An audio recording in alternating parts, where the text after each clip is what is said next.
Come on, LeBron, I know it makes you sad, cause you know that we know you got no bag. Now is it bad that it makes me so glad to know that he mad, he got no bag? Making this track, I just had to laugh. He think he the GOAT, got no bag. They say he 40L, give him a pass, but fuck that, especially when his defense trash. Laying on the couch with Dr. Nash, he in it for the cash, he know you got no bag. No more dreaming the genie, she tired of your ass. Just sold away the major cause you got no bag.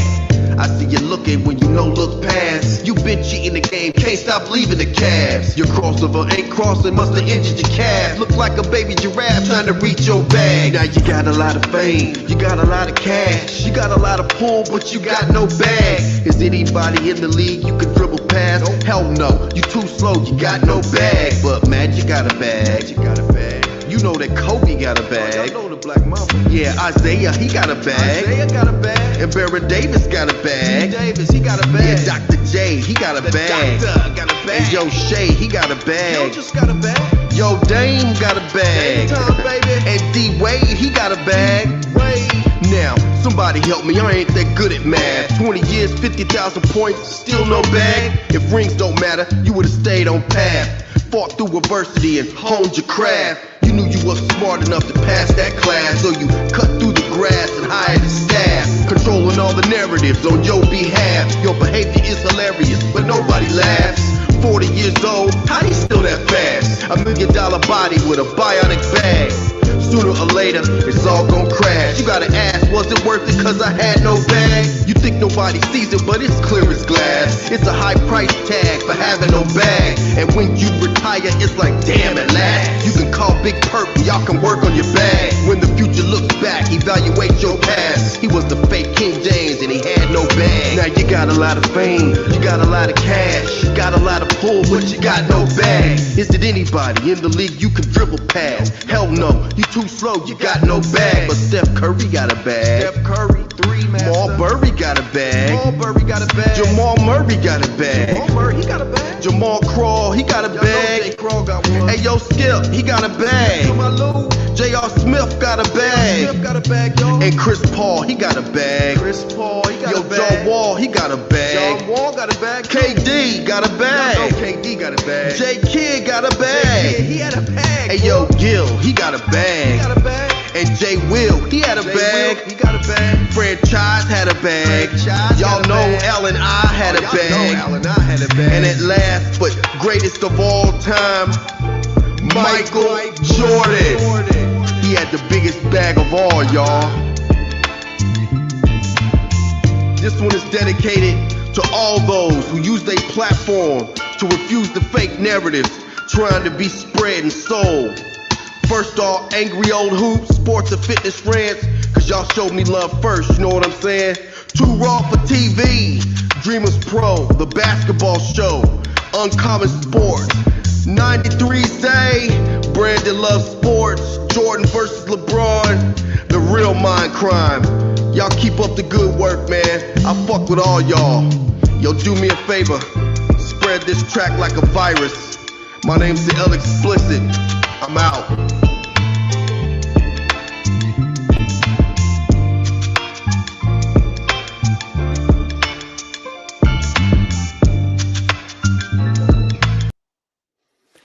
Well, good morning, and another video from L Explicit.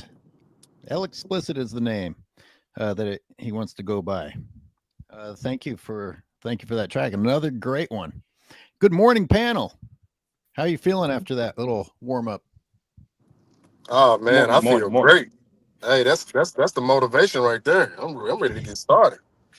Of course. You guys know, man. You guys know we ready to do it. I see a lot of people already out in the chat ready to do it. We got the whole crew in the house, man. We got my man AOH the Czar. You got NNB Nick in the house. You got my man Speam back. You got HoopsGod. You know I'm here. You guys know the deal. Shout out to L Explicit for dropping another hit for us to open up to. I see Michael Knight, Android 88, Renee 43, the Jesse Glassacket, old school NBA fan, Mick Zuggins, Dangerous Captain Charisma, CJ, Riney, Ruvio Sphincter, King Speech Road, Monroe, Poindexter Flicks. Shout out to all you guys. Let's roll. there's the name down at the bottom of the screen. If anyone wants to go give L Explicit's channel some love, L Explicit. Nick, how you doing this morning? Doing good, man. LeBron fans trying to bring me out of retirement. Have to come back like 4 or 5, I guess. FYF wants me to rematch Goat James Kingdom. Apparently, he asked me if I would do it. So Hey, they want some more. tell FYF stop running from me, man. Are It's like you you ready? a flat earther, man. You ready to be accused of plagiarism again? I mean, I'm not so sure they made it tempting for you. Jeez. No, I'm 100% ready. HoopsGod with the old school NBA representation. We're going to talk a little old school. We're going to be talking about 1991 finals a bit today. And Jim's going to come in at 9:30. For everybody who's watching, Jim is coming in at 9:30 to bring some data for us. I also have a hardcore Thunder fan who wants to give us his thoughts ahead of Game 7. We're all going to do that here at the beginning of the show, and then we got all kinds of good stuff coming up a little bit later. But HoopsGod, how are you? Oh man, AOH, I'm great, man. I'm just ready to talk basketball. Been enjoying these NBA finals, surprisingly. Indiana, I got to give them credit, man. They're really displaying grit. Like every time I've just counted them out, like they have came back with a vengeance. And now I want to see if OKC can get the job done, you know. But shout out to the Indiana Pacers. I'm enjoying good, thorough basketball. Like I don't see any foul baiting. I don't see any stat padding.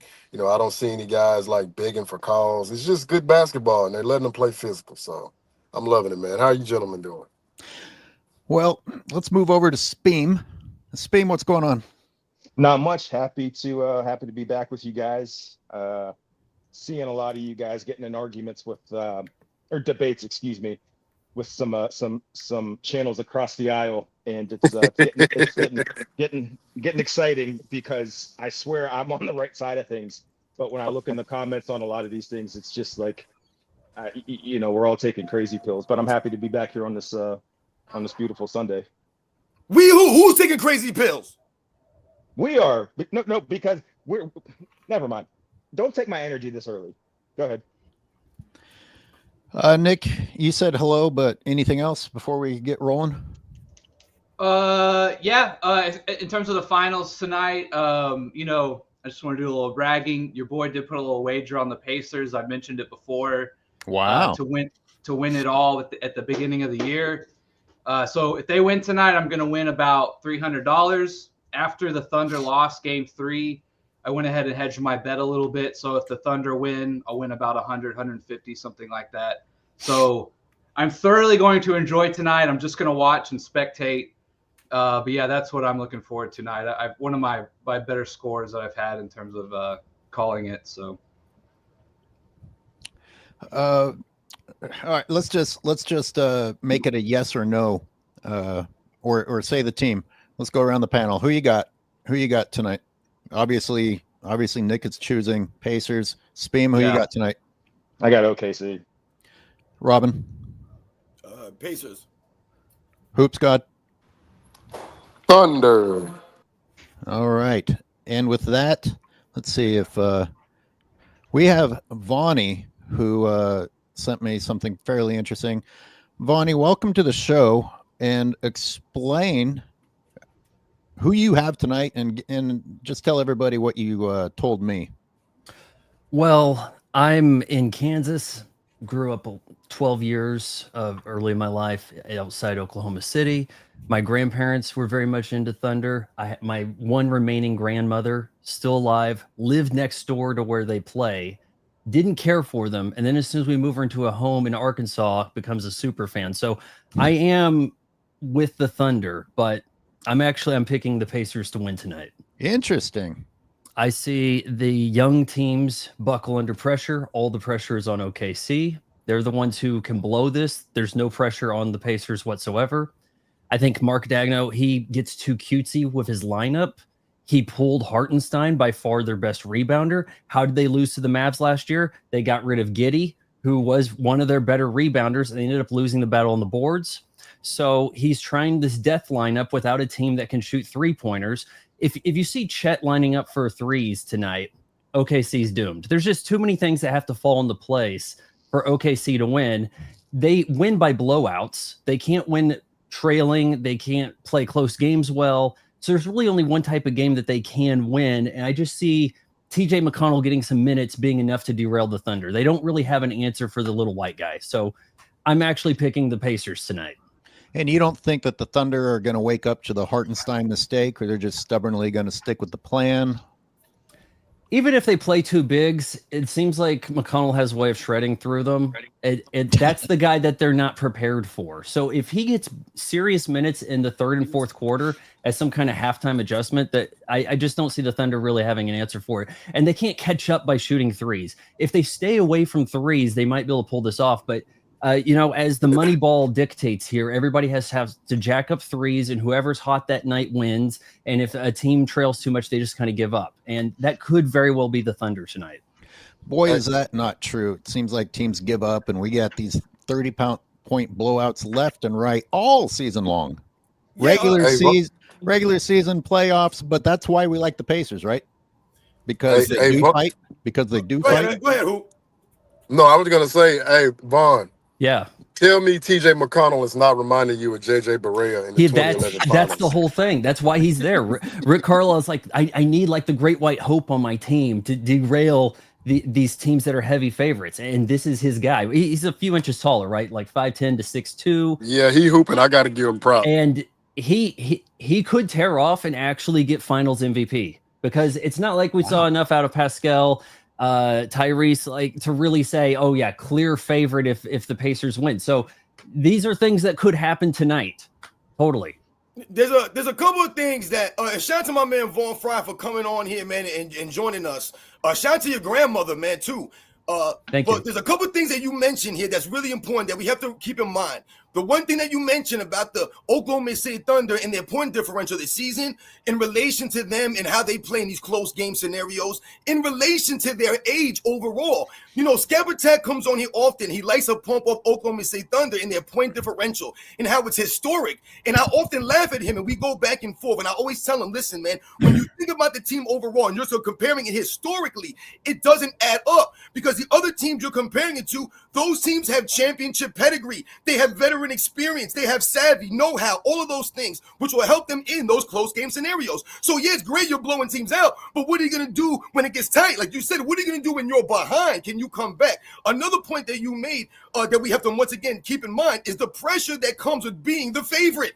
People always assume you're the favorite to win. Oh, Michael Jordan's a favorite every year. Of course he won. You know how hard it is, how much pressure that's on you? Think about us right now, myself included. I just said I'm picking the Pacers to win today. Not necessarily because I'm invested in the Pacers like Nick might be. Not necessarily that I'm a Pacers fan or I've been watching them all season and I predict they're going to win because I've been studying their game. My dad's been rooting for them all season. So I'm picking them based off of that. But like you guys mentioned, we're rooting for the underdog here. That's the American way, man. We root for the underdogs. So all of these years that people have been pumping up this notion that it's easy to win because you're supposed to win because Vegas said so, the pressure Oklahoma City that's under tonight is immense.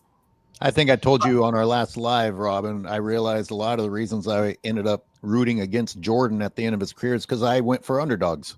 I just tend to like to go for underdogs. Vaughn, are you near the Oklahoma border? You're in Kansas, but you're a couple hours out. I'm in a very sports neutral state, but we don't get any Thunder coverage here. Like they'll show it and then cut to the evening news, not even bring it up in sports. But if you wanted Thunder tickets, you had to live in Oklahoma, Kansas, Nebraska, or Missouri. But they don't really get any coverage here. It's kind of shocking. And as much as I'm trying to get back into the NBA, I'm very much representing the casual here. There's not a lot of basketball to be seen around here. You have to pay to see anything anymore. And the halcyon days of the 90s and the Bulls seemed like their games were always on TV, no matter who they were playing, when they were playing. Now you have to pay money to watch your local team, essentially. Believe it or not, I can relate to what you're talking about from experience. And Kansas has no team. Nebraska above has no team. Oklahoma City is a still semi-recent history team. Missouri, does Missouri have a team? No. No. So then you got the Nuggets. You got the Nuggets several hours to the west. Nuggets are further out than OKC. I live by Wichita, so about 2.5 hour drive. I mean, everything's Nuggets way hours further. away from everything out there. Yeah. I kind of like it that way. This neutral buffer allows me to be unbiased and just kind of like take in the facts when it comes to sports. It feels like. But you still I was got gonna say- facts. What, Nick, I Nick? remember I done the stream before with Dart talking about how I was the kind of like originated the LeBron thing by injuring his rival in the dunk contest. Last year. That's right. Yeah, so I reckon I've been watching you guys for a while. I do. Before you guys see me out here, I wanted to say I do have some contacts with YouTube, and I just right before Dart got exiled, I did an interview on Google Meets with the YouTube staff. And if it happened just a little sooner, I probably could have said something to kind of help you guys out. Folks, if you're watching right now, these are the guys who are standing up and speaking the truth to power that everybody in the other lanes wants to talk about. Like my audience is very much more of movies and video games, and our whole thing's just destroyed. And you guys are keeping the truth, fighting back against LeBron James, La Media, La Fraud, all that going on, the fall of ESPN, all that stuff. If it wasn't for you guys, and they're definitely going to go after everybody because they know they can silence these voices. You guys are the ones who are holding that torch and going, no, this is what actually happened to the NBA. So I applaud all of you guys. Hey, bless your heart, coming out bro. here. Bless Thank your you, heart. Ron. Yes, sir. We Fantastic appreciate jersey. that. I do feel Sincerely like appreciate it. Trying to bring a tear to my eye, man. I gotta go off screen. jokes aside, I do feel like we're at risk. I mean, I don't know what happened with my uploads yesterday. None of the above reminded me that I need to apologize. I had 2 videos. I mean, I've been doing this for years. It doesn't make sense that all of a sudden my videos didn't have audio, but I had to take down 2 videos yesterday. So apologies to members. Members had a members only video with no audio, and the public had one with no audio. And that's got to hurt. Who wants to come back to a channel after having a negative experience? So apologies to everybody. That was a pretty bad day for me yesterday. But AOH is the A-all be-all of bad audio. Thanks so much. I'm so glad there's a room full of people that get that. Don't start playing the violins for us out there in the chat, man. We're going to be all right, man. You know what I'm saying? Because that's what we got, the truth and the facts. I was gonna say real quick, getting back to the finals. I don't mean to talk about gambling too much. If I do, I don't mean to. But I do think it's interesting to see what are the people who make money off this thing. Like, where are they? Sort of, you would have to think that they're putting their money where their mouth is in terms of what the actual, how good is one team versus the other. It's the best reference we have. And this opened up at one point. Oklahoma City was like a plus 11 at home. Right now, it's a plus 7, even with a somewhat injured Halliburton, right? So the respect has definitely started to come back the Pacers' way. And if we're going to believe that home court is 3 points, right, they're essentially telling you that Oklahoma City is only a couple buckets better than Indiana at home right now, right? So that's quite the shift. And also the over-under, I think we would all agree a higher number would favor Oklahoma City. A lower number probably favors Indiana in terms of game style. This series, I think, at one point touched 230. This game's now at 215 is the over/under.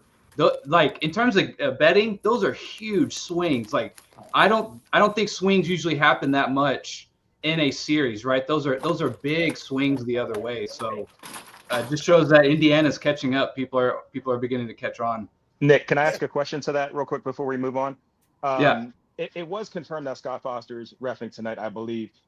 Is something like, do you think that's factored into the betting?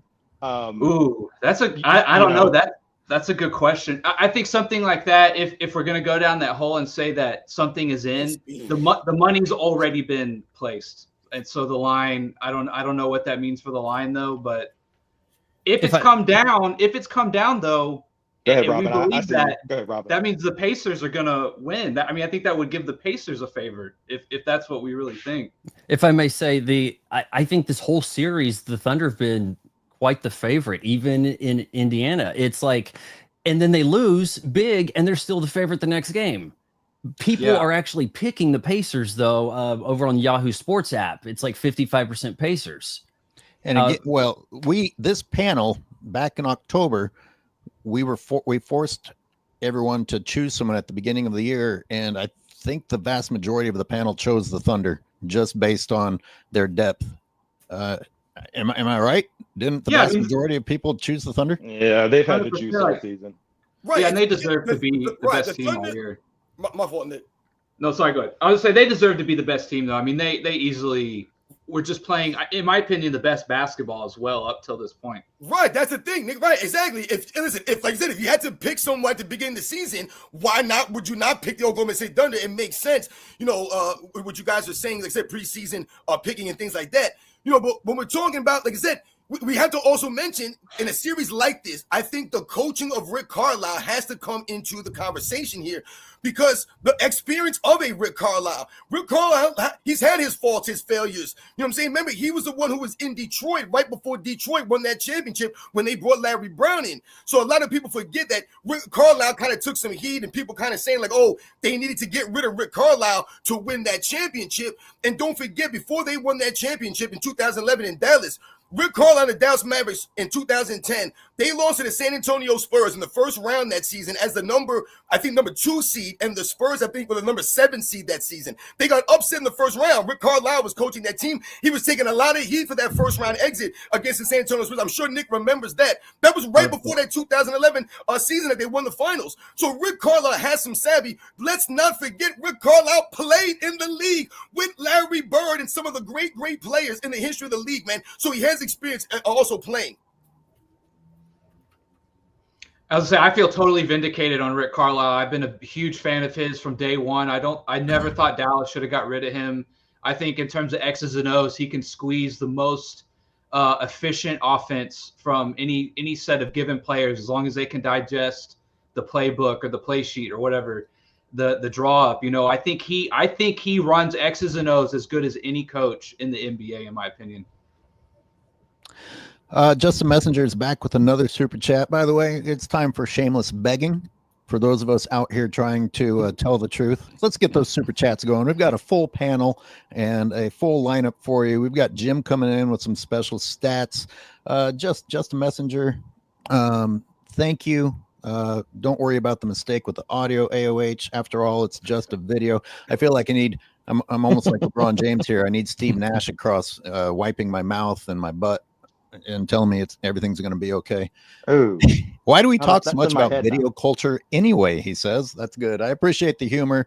By the way, members, I notice a lot of you have managed to keep good humor even in my fuck up videos. So I got a legit fan base, man. I told you that all the time, man. Legit fan base. You got loyal, true supporters out here, man. Much respect to all you guys.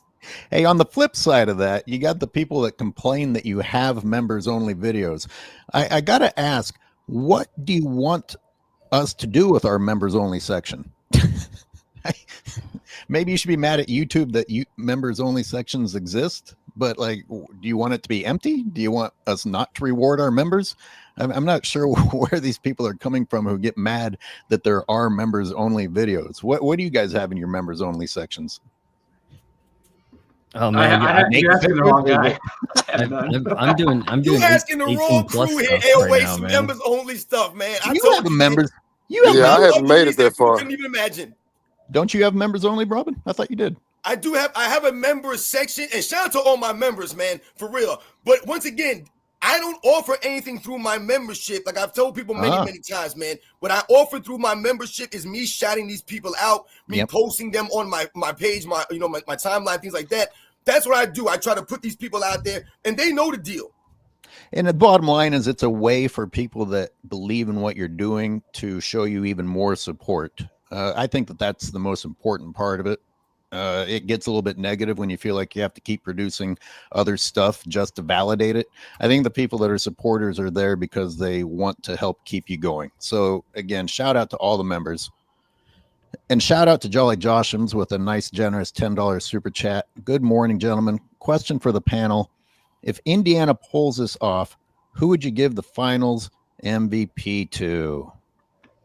Nice. Let's go bottom right and back around. Let's start with HoopsGod on this one. I hate to say it because I'm just really not a I don't like his style of play, but I mean he's on the contrary, he's been effective. So if the Pacers win it, you got to give it to Halliburton. Unless Siakam just comes out and just has another all-world game. I mean, because the storyline surrounding him with the calf, and if he comes out and gives you, I would say at least 25 and 7 assists, 6 rebounds, something like that, maybe 1 steal, 1 block. They're gonna, and especially if he hits a big shot too in the fourth quarter, they're gonna give him the Finals MVP. So he beat my vote. Nice. Okay, Robin. I mean, I think the great thing about Indiana, the interesting thing about Indiana, what we've kind of been talking about Indiana, is that hell, I can say TJ McConnell be the Finals MVP out here if they come out and put if my man Halliburton goes down in the first quarter, and all of a sudden TJ McConnell has to come off the bench, comes out here and does some Magic Johnson type stuff. I mean, he's already did something that no one else has done. They said he's the first player to have 5 steals and 5 assists or something off the bench in an NBA Finals. I don't know. I saw something like that. So I think that's the cool thing about the Pacers, man. You know, anyone could be it, man. So, like I said, I mean, hell, even a Tompin has been really good coming off the bench in some of these games, man. Mm-hmm. I mean, my goodness, man. Yeah. Go ahead, Bonnie. Give it to Halliburton. It's not decided yet. It's going to be whoever has the best game 7. If whoever gets hot late, hits the big shot, they'll be the one who gets it. I guess right now, Siakam, you know, simply for like some kind of points leading benefit there. He could have that team leader role. He's been here before with the Raptors. I see McConnell doing it. If he plays the way he's been doing when he gets his minutes and they win, it'll look like it's his doing. So I'm going to say TJ. It's funny. I see all these compliments in the chat for Siakam. The game that the Pacers should have won, they went into the fourth with the lead. I was sitting there thinking about doing a video about how shitty Siakam was playing. Maybe it was just a particular stretch, but I was like, Jesus Christ, dude, what are you doing? But you can't judge someone by a stretch. Here, my answer is going to be a little bit different. I am made nervous by how many posts ESPN has put out about the history that Shea will make if he wins, you know, because he got the league MVP and he's young going into the finals, and that's going to be like some sort of a record, and then he's going to get the championship and get the finals MVP. It's almost like they really, really want that to happen. I'm sounding like a conspiracy theorist, but I got to tell you, it doesn't make me feel better. Nick? Yeah, so I think Siakam's the easy choice there real quick for the finals MVP if Indiana wins. Again, if Halliburton goes out and drops 35 and hits a game winner, you know, I think it could be that. But if we go out and just do kind of what we've been doing, I mean, Siakam's leading them in rebounds, points. He's essentially second in blocks, second in steals, second in assists for his team. He's been very efficient, right? I understand you might have not seen that, but free throw percentage, shooting percentage has been really nice. You know, I think he's an okay defender at least, right? So he's at least not a liability. So I think right now Siakam's the easy choice for that. If it goes like it's been going. Again, Halliburton puts up some crazy emotional game winner, you know, and drops historic numbers or something, then yeah, I could see him getting it. But real quick on SGA, man, like I've kind of I have, this might be a little bit of a hot take here, but I have soured on SGA a little bit. I still think he's an amazing player. I think he's doing amazing things. But his game just kind of like there's not one thing that he is just so amazing at, like in terms of a skill or like a shot or something that, you know, I can see why they struggle sometimes, right? If he cannot get to the free throw line or get layups or open shots, you know, they struggle as an offense. And I think he is a great point guard in terms of being a straw that stirs the drink, to use that old metaphor. I think he's amazing at that. I think he can run an offense just as good as anyone. He creates very well. But his offense, you know, his points, sometimes I just keep thinking like he's going to get in some tight spots here where I think they're going to struggle a little bit. And I think we've seen that these playoffs, right? He doesn't really have like a go-to move. And then it kind of becomes like, well, we need a bucket. Like when the defense is getting tighter here, where do we go? Who do we get a bucket from? And I think sometimes they're struggling with that. So that might be a hot take for some. Speam really quick because we got to make room for Jim, who's going to come in a moment. What do you think? I got Siakam. Wow. I think I'm gonna piggyback off Vaughn real quick. He's a vocal leader. He's in the cameras being vocal. He's yelling. He's in everyone's faces. He has the history with the Raptors. His career is weird. I mean, he went from being like the what was that Tom Hanks movie? The Captain Phillips guy. He went from being him to that was great, Steve. Credit to Zay. Oh, someone said that already. Damn. Okay. But he's always been like this fringe star. He's always been like right outside of it. It'd be good to see him get some recognition. I feel like he's paid his dues in this league at least. Where's Zay? You're gonna have to call in just to do your "I'm the captain now" impression. He said he went from being the Captain Phillips guy. Let's read from Eyal Sabag. You guys are the best. AOH, SNFR, HoopsGod, Zay, and my man Self-Research. Let's roll. And hey, thank you, sir. And it's not that serious. Salute to the panel. I appreciate that you all don't engage the trolls in the chat. Don't give these ignorant fools a voice. Yep, we're going to stick to that today, gentlemen. Maybe at the end we'll go into the weeds, but you start losing me at that point. Too busy doing our thing. I hardly read the chat, man. I told you, Dave, do it for us. Yo, much respect to all you guys, man. I see you guys setting the record straight, man, educating these clowns. Well, Bonnie, thank you so much for coming in. Thanks for having me. Thank you. That's a great jersey, bro. That's a fantastic jersey. Yo, it's a giddy jersey. You get. they shouldn't have cut him. Like I don't know. It doesn't make all that much sense. I mean, we may see him make an all-star team yet with the Bulls. It could happen. Oh, that night, by the way, when the Pacers lost and they should have won, there was a guy wearing a Westbrook Thunder jersey in the bar.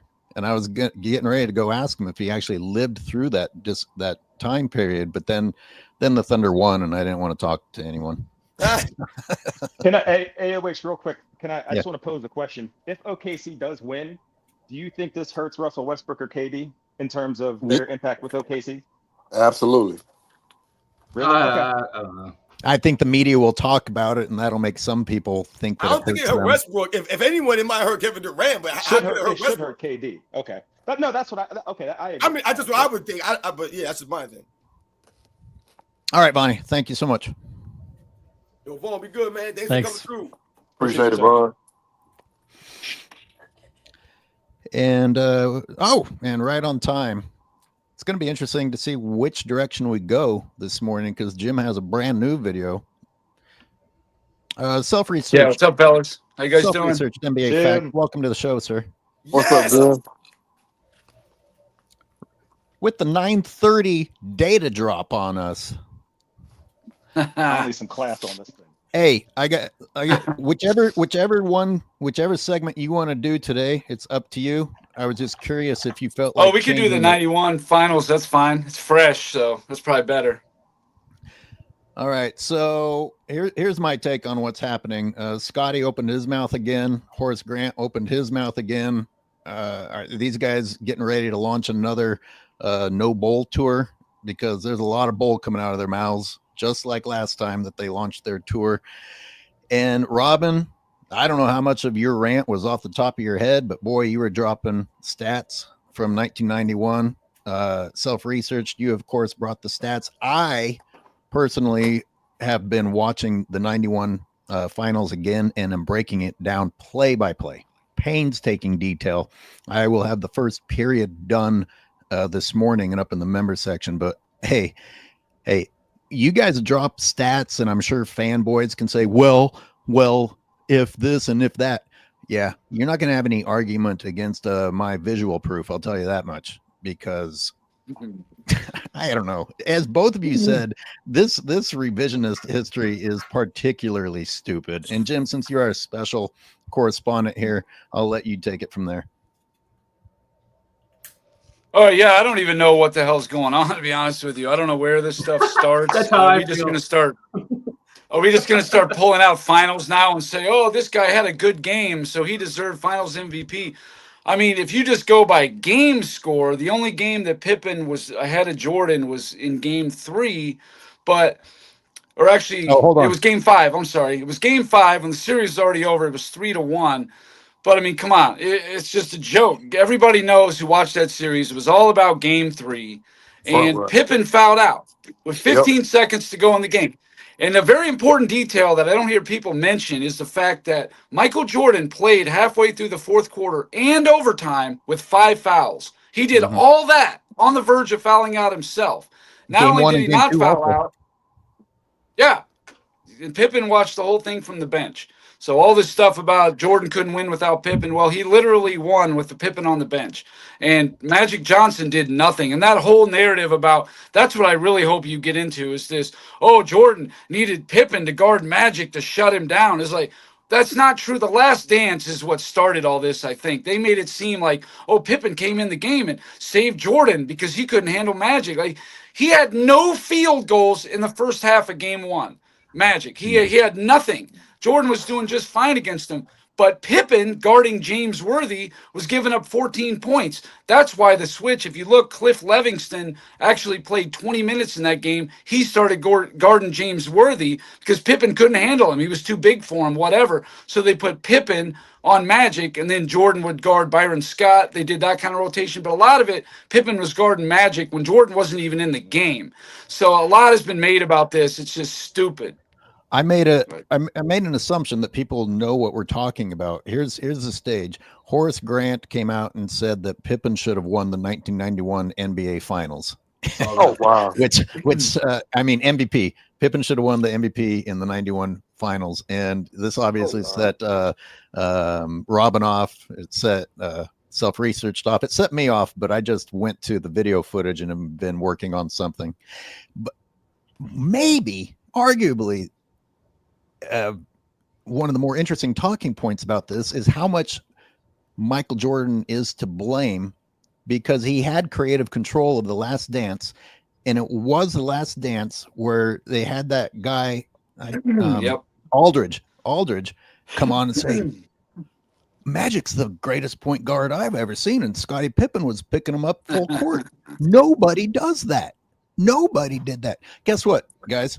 In the first period of the game I'm breaking down, Michael Jordan has already picked Magic up full court 7 times.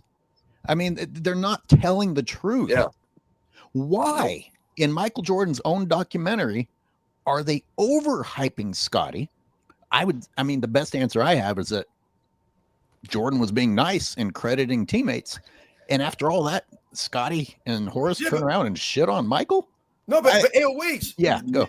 That's what Michael Jordan, if you really had watched the Bulls throughout, I mean, the 90s, let's call it the 90s. If you remember watching the Bulls through the 90s, if you remember listening to a lot of the sound bites coming from the Bulls in the 90s, oftentimes you got a lot of overhyping Scottie Pippen from Phil Jackson, the coaching staff, from a lot of the teammates. Hey, man, Scottie Pippen, man, he's really showing us some things out here in practice. A lot of the Bulls coaching staff, hey, man, Scottie Pippen this. Michael Jordan himself over the years always saying Scottie Pippen, Scottie Pippen, Scottie Pippen.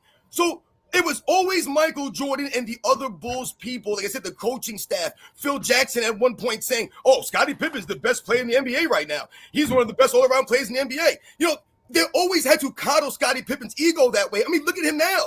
He needs that kind of ego, massaging everyone and tell him how great he is, even though he's blinded because look at all the things that he had. Scottie Pippen is a classic case of you're a complete piece of garbage and you're such an ungrateful piece of garbage and you have no humility.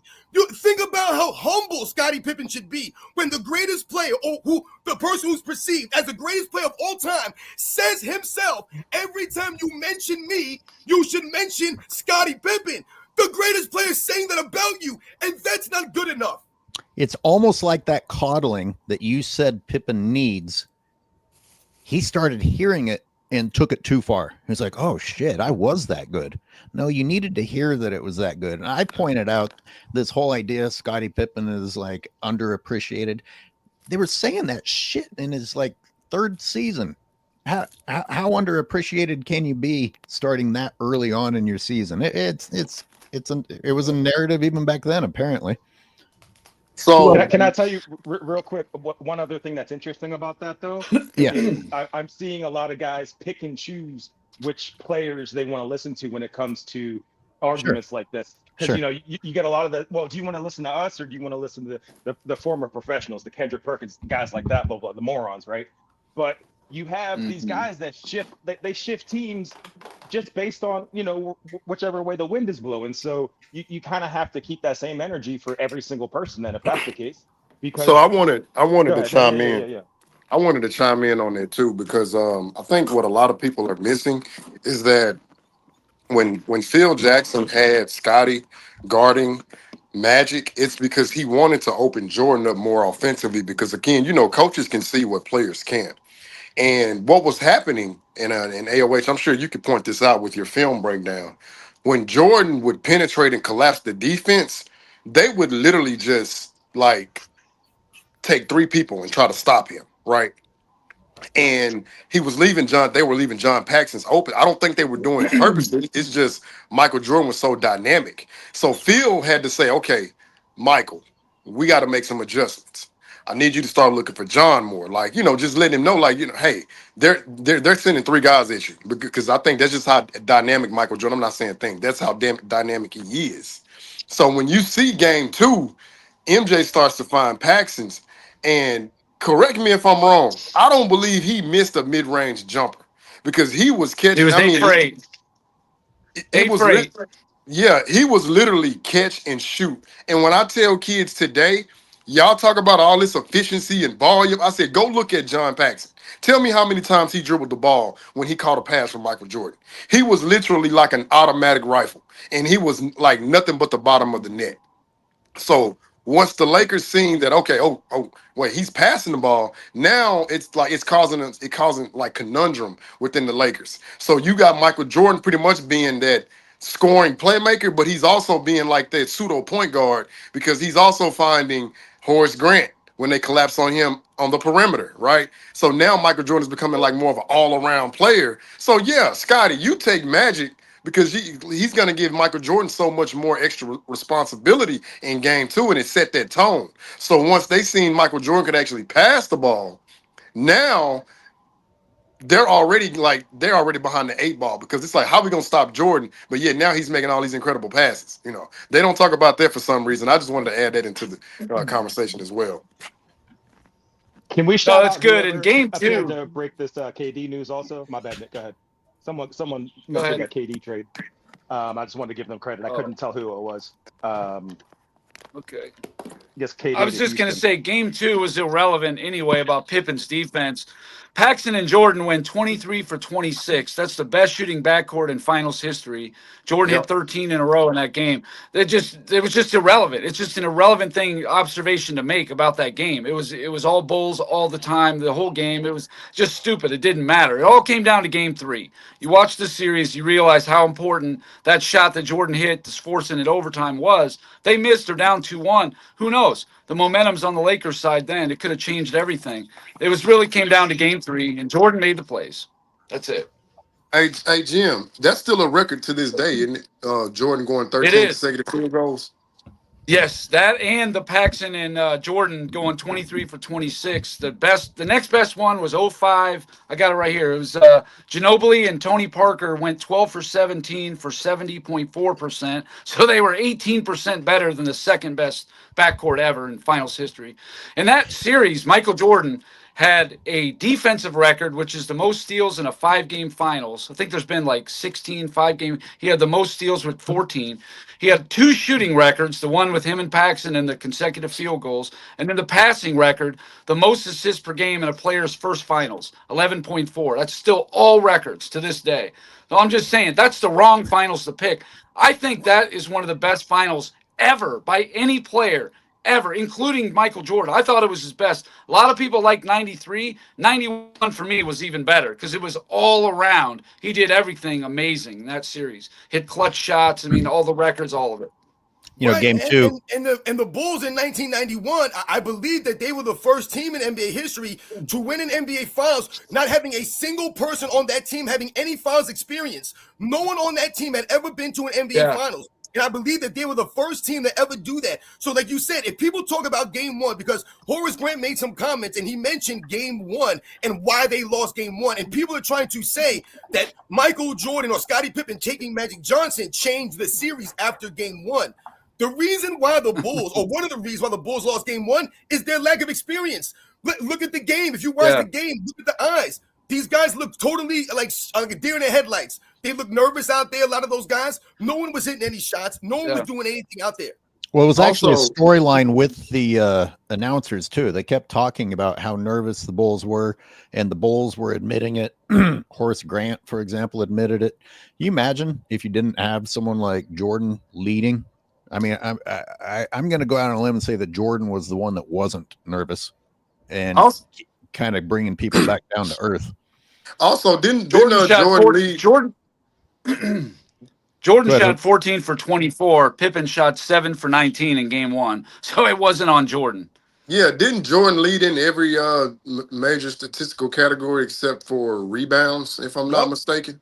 Well, in the game I'm breaking down, game two, which is the one that you're praising how well he shot, he only attempted, in the first period, he only took one shot and he made it. So he was getting other teammates involved before he starts going on his scoring rampage later. Yeah, he was just feeding Horace Grant, Cartwright, and Paxson.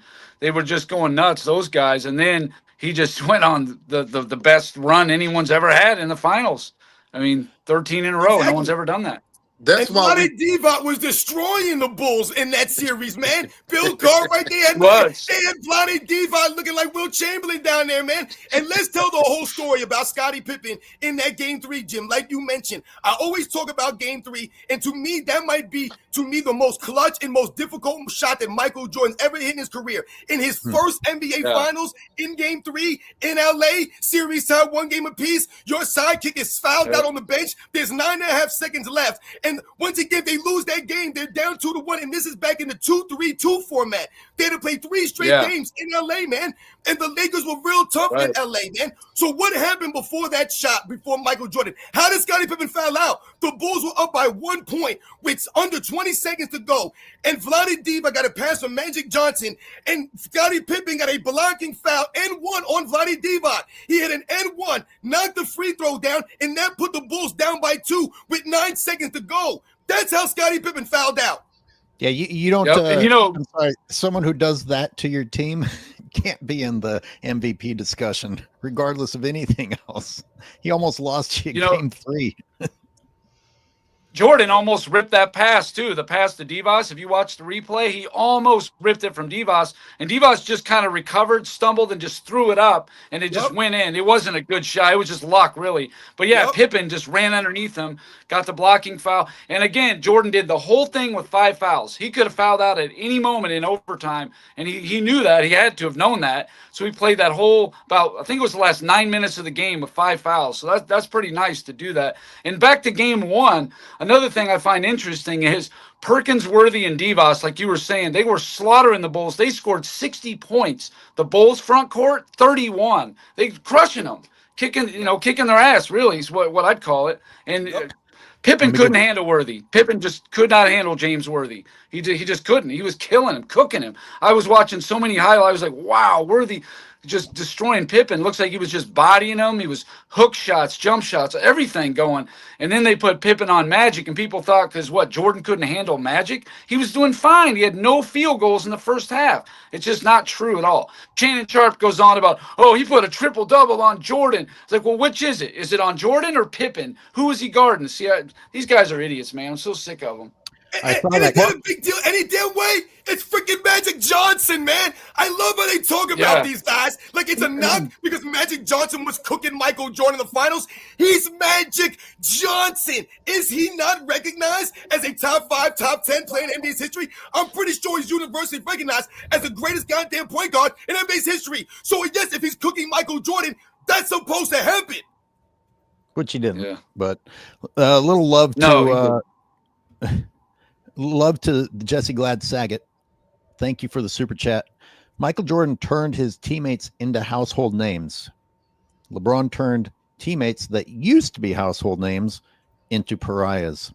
It's so spot on. I've certainly said this before. How many people would you not even know who were, unless they were on Jordan's team? There's one more level to this. LeBron has helped some people that you wouldn't have ever heard of be household names because of his fuck ups. Like, you would not know who JJ Barrera is. So say That's thank you to true. LeBron James, JJ. You wouldn't know who Deshaun Stevenson is. And he didn't even do anything that crazy against LeBron. One Hold more. on, we gotta say something about this Kevin Durant trade real quick, man. Yeah, I because just saw once that. again, Kevin Durant has fully exposed himself. This man is going to jack the Houston. He better not go here and mess this up, man. It's NBA Finals or bust for Kevin Durant. What's he doing?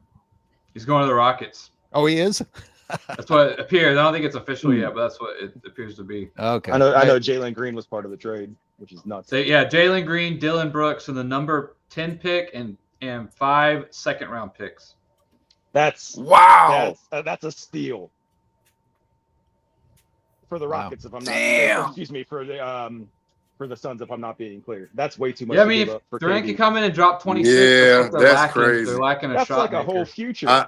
I just saw that popped up on my notification. I said, "Wow." So who's the leader? Who's the leader on the Rockets? Segun. Yeah, not Kevin Durant. They're the leaders, Ime Udoka. No, Udoka, the coach, yeah, for sure. And who's the point? Van Fleet's probably their default veteran point guard. Hey, do y'all? Kevin Durant is in the Van Fleet. Do y'all think they should have gave up Jalen Green their future? No, I don't know about that absolutely one. not. That's crazy, man. Hey, Fred Van Fleet's a people hate champion. Dylan Brooks, but he did have a bit of a big contract. But you know, for a locker room of young guys, Dylan Brooks is sometimes one of those great fits for a team like that. Yeah, he's trying to be a catch- Draymond Green. Let me catch up on some more super chats before we get too far behind. Let me say thank you to Jolly Joshams. He said this on SNFR's video this morning. LeBron fans' minds are so warped that Jordan and Kobe are sidekicks and D-Wade, AD, and Kyrie aren't enough help. Yep. Yeah, we can go down a rabbit hole with this one, and we've all done videos debunking this. And Johnny LeBron Johnson, what up? LeBron fans aren't ever going to watch them because it's not what they want to believe. Ugh. Wow.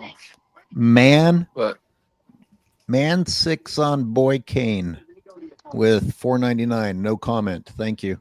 Shout out. And Justin Messenger's back yet again with another one. Durant to Rockets for Brooks and Green and 6 picks, including number 10 this year. 6 Will it picks. work? And Okay. number 10 this year? Gosh, Number 10. Yeah, 5 first Overall? rounders and the number 10. I'm sorry, 5 second rounders and the number 10 pick. that's 6 picks. insane. So they trade their future away for a win now championship. That's why I said Kevin Durant can barely play 60 games in an NBA season, and they just traded some of these guys for that. It's not gonna work because that's just not gonna sit well with some of those guys who already built up chemistry. I hate to tell them. The Suns got a nice little, definitely a more well-rounded squad. Yeah, now, they that's for sure. they just gave the Suns a fighting chance now. Like they improved the Suns roster. 2 starters instantly, I would say. what's Durant? 37 now? He's done, Or Jim. will be 37. Yeah. How old's Devin Booker? That's nuts. He Kevin doesn't have to Booker, be done. Dylan Booker. You just Yeah, give how him the LeBron James treatment. Start saying after every other sentence what he's doing at this age because Devin Booker. they started that shit with LeBron Yeah. at age 36. So What is I it, don't know like why you can't 25? start it with Durant at 37 and just pretend that what he's doing is amazing. It Hey, worked wait. for Remember, LeBron. Kevin Durant was also negative plus 28. minus this year. 28. Both of Kevin them. Durant was too? Yes, he was. Oh, well, did they Oh, give him second wow. team? Did they give him second team All NBA? Nope. Wow. I don't even think he played the minimum amount of games. Yeah, I don't think he That's played what I'm enough saying. games. I think he only played like what, 57 games or something like that this year. I did not know KD was a negative plus. Oh wow. Yeah, he was like negative like 36 or Hey. something. Who got? Hey, and I noticed that's a stat that they hate. They hate that stat because it actually shows your impact. If you're actually helping your team or you're hurting your team. Oh, it's a team stat. I'm like, yeah, he's hurting his team. I know that team was overkill, but I really wish Durant would have stayed with the Warriors. Like Yeah. I don't know. And that's another thing that's Draymond Green's fault.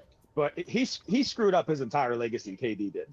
Yo, Westbrook and Kevin Durant could have been like one of them duos. Yes, absolutely. And not to mention Harden before he became who he ended up being. Yo, it was like when Stephon Marbury left Kevin Garnett in Minnesota high and dry, just when you thought they were going to turn into some kind of dynamic young duo. Yeah. Well, even with Draymond messing up the chemistry, the Warriors probably would have had a three-peat without all those injuries against the Raptors. That's true. That is true. Because KD came in and balled that game before he got hurt. Man 6 wants to hear our opinions on Caitlin Clark. Maybe later. I mean, I don't give a crap. I do have a quick funny story. So I was out yesterday.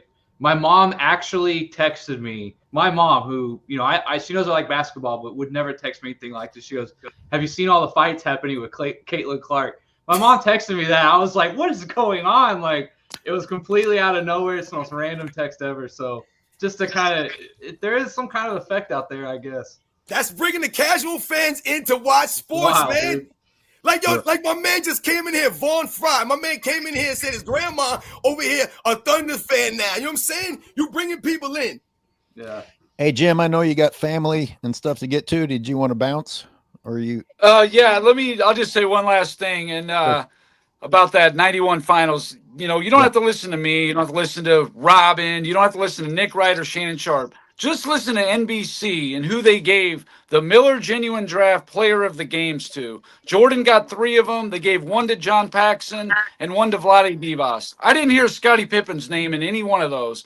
So, again, that should tell you everything you need to know. I'm going to get into the 92 finals. I'm actually working on it right now. And depending on what happens with the Thunder, if they win or lose, I'll probably do a video on it, the historic ramifications of it. And then I'll start doing all the rest of them too. So I think 92 Jim, actually is, yep. No, real Jim, quick. I was going to say, you, Jim. Hey, Jim, go verify because I could be wrong, but verify for me who got more free throw attempts. Because there's also this narrative that Michael Jordan got all the calls. If I'm not mistaken, Magic got more free throw attempts than Jordan. I think Clyde I think Clyde and Charles Barkley all got more free throw attempts than Michael Jordan. If I'm not mistaken. Jordan. The Bulls are negative 67 in the finals. Yeah. Hey, Jim, the video that we talked about on a previous episode about the violations called against LeBron compared to Jordan. Just imagine if you included other categories. You just stuck to traveling and offensive fouls. Right. I'm thinking about how LeBron hasn't had a foul called on him, and I can't even remember. And I'm looking at the shit that they're calling on Jordan in the finals. I'm like, man. Yeah. I think it was game 5. He got 3 traveling calls. Wait till you get to game 5. I'm pretty sure it was 3 traveling calls in game 5 against Jordan. Yeah, that's like a whole season for LeBron James. So. That's every possession. And I was thinking about when you brought up the Miller Genuine Draft Player of the Game thing, when I was listening to your video, I was thinking about playing devil's advocate because, like I said earlier, LeBron fans will be like, oh, well, they just gave it to him because they wanted Jordan to have it. Well, what you're not going to be able to argue against is the game breakdown. You say whatever you want to, right? But if you have the balls to go and watch the game breakdown, you're not going to have a leg to stand on. And David Aldridge's weird little speech isn't going to save you either, which I got to come back to. So are we going to say that that's because of Michael Jordan? Like, did Michael Jordan say, hey, let's give Scottie some undue credit here? Like, how did that get into The Last Dance? No, I think Scottie got offended when Jordan brought up him sitting down and pouting on the bench in '94, which he did. I mean, I don't He understand why did. you're Yeah. getting Right. upset about it.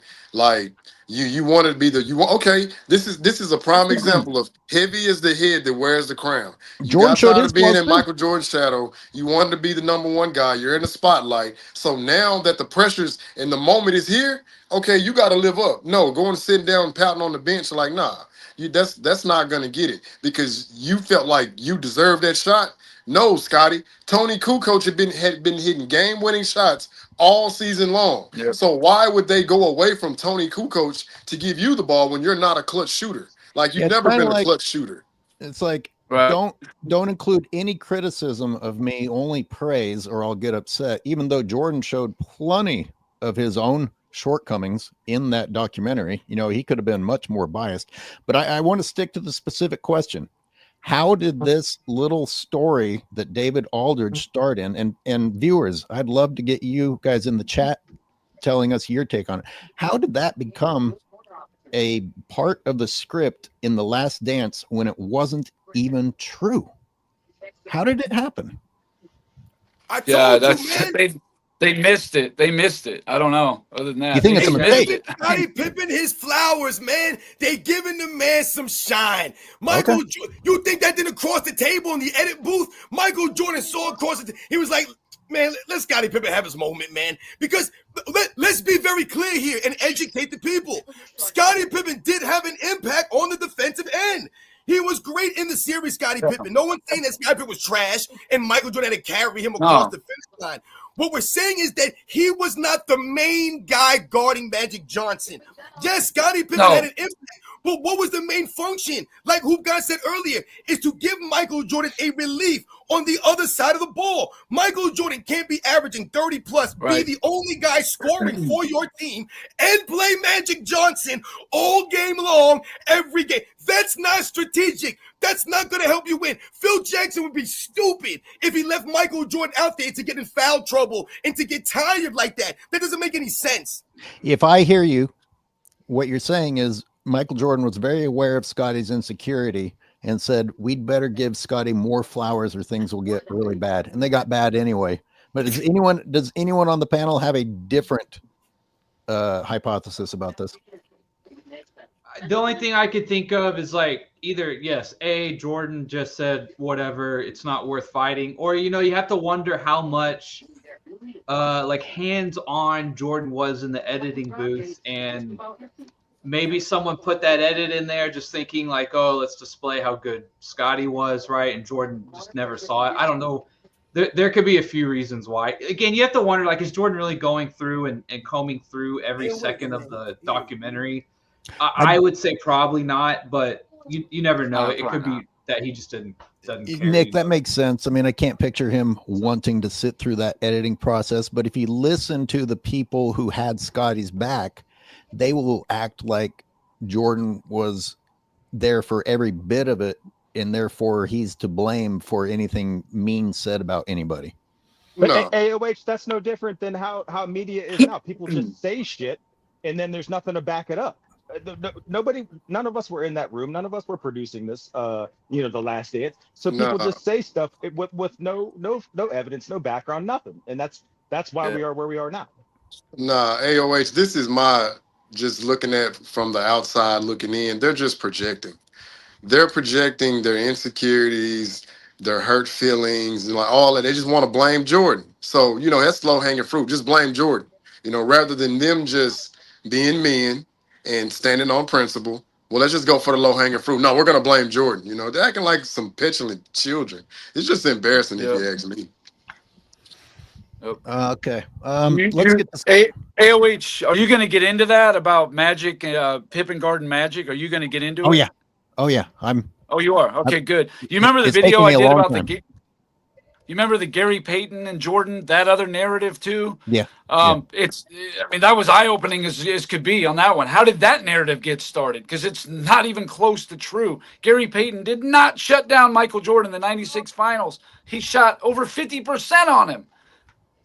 Yeah. He just did. And maybe that's why you have those moments that aren't Jordan's best moments on camera where he says, I had no problem with the glove.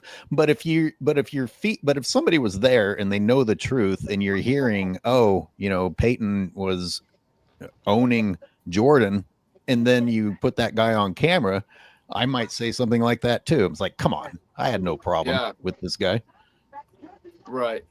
Yeah, in that particular, like game 6, when Jordan's bad game, Peyton started out on him, but Hersey Hawkins guarded Jordan the entire second half when he was missing all those shots. Gary Payton had nothing to do with that. It's just, and then, of course, the Nick Wrights of the world are going to run with it every time. You know that. But, all right, guys, I'm going to head. Thank you so much. Thank you, Jim. Here, man. Yeah, absolutely. Good seeing you guys. Enjoy your Sunday. Have a good one, Jim. You too, man. See ya. Alternative theory, real quick. Don't forget, Scotty's personal life was getting drugged through the mud very publicly during a lot of this. It still is. So I'm wondering if there was some panic just internally with him. I don't know. I mean, Scotty hung himself during the interviews so many times. Like he just destroyed himself on accident. It's like, he comes off real sour. Like his ego is just too much. Let me catch up with some super chats. Yeah, shout out to everybody in the chat, man. Shout out to Classic Basketball DVDs, Masculine, MJ, Jermaine, Grantham. Shout out to all you guys, man. Callie Young, Hoop Oracle. Thank you guys for coming through. Real quick before you do the super chat, I just want to talk about that Durant trade. I was kind of looking up while y'all were talking. Sure. They got, so only because I live in Houston, so I pay attention to some of the stuff. If you guys remember, they like way overpaid for Dylan Brooks, like gave him twice what his contract was at Memphis. And the rumor was always that the salary cap was going up. We're going to get this guy. He's an asset. We can trade him later, right? Maybe after what they saw with Jalen Green, they weren't impressed. So in my opinion, right, I think the Rockets are doing this move to get 50 mil plus off the books after this year. And maybe they have something in mind for next year, right? If I love the trade stuff. I love the trade and the salary cap stuff and making it work. And that's my thought. They probably have something in mind for next year. Take a shot with Durant this year, and then maybe they have something in mind coming up. Nick, did you get that information yourself, or did you use AI? No, I looked it up on Basketball Reference literally while y'all were Plagiarism. Plagiarism. Doing that shit. Plagiarism. Yeah, sorry. You can't be getting information while you're working. That's insane. My bad. Sorry. Eyal Sabag is back with another super chat. Thank you for your generosity. We all saw Scotty crumble in Game 7 with Portland in 2000. He really should remember that. Jeez, the way. Yep. My God, I mean, Kobe cooked the piss out of him on that play before he lobbed it to Shaq. That was embarrassing. It's one of the most slept-on crossovers of all time. He also crumbled in '99 with the Rockets because they got swept by the Lakers, if I'm not mistaken. Kobe crossed Pippen out of the highlight on that play. It was one of the greatest. I saw that live, not live, like as it happened, and it was just like, yeah, Portland's done. They're out of there. Praise the Dawn with the super chat. Thank you, Praise the Dawn. Thanks everybody who has super chatted or will super chat. Much appreciated. 90s players coming out to be on all fours for LeBron are clearly on the payroll, and they sold their soul for that Mason. Sick of these dunces lying. I think we're all feeling this. It's particularly disappointing when you see these older guys acting like these scumbags of the present. Like you just see people saying whatever they're told to say now, and it's not unusual. It's almost expected, sadly enough. But then you get the guys from the past doing it too. What they need the pay. I don't know. How much money do you need? I mean, all of these guys have more money than we even fantasize about. Hey, which it's even extra disappointing when you see somebody like a Kenny Smith, who I used to love listening to when it's at the NBA, just completely switch. He's so far. Kenny Smith is so far gone now. Right, that's what I'm saying. He wasn't always that way, though. Yeah. We all. I saw Mon Shumpert come out and say that he would take Jordan still over LeBron. That one felt good. That's like LeBron's boy, isn't it? Yeah, he probably wasn't saying that while he's playing in Cleveland, though. True, and he'd be smart not to do so. Right. Yeah, that's fair. That's true. Yeah. You got to make business moves sometimes. Yeah. I found an old clip when Iman was still on the Knicks Fox of Stephen A. Smith talking about how good he was. He's like, damn, this new guy that the Knicks have is for real. And after he went and joined LeBron, you're a nobody. Yep. Just a pariah, as one of our viewers said earlier. Just a messenger. Thank you so much for your ongoing generosity. Random stat, since 2019-20, 6 seasons, Durant, Russ, and Harden have played on a total of 13 different teams. Wow. Damn. Jesus. Yeah. 13 different teams. That's almost half the league. That's wild. They all have MVPs, right? Yo, that's crazy.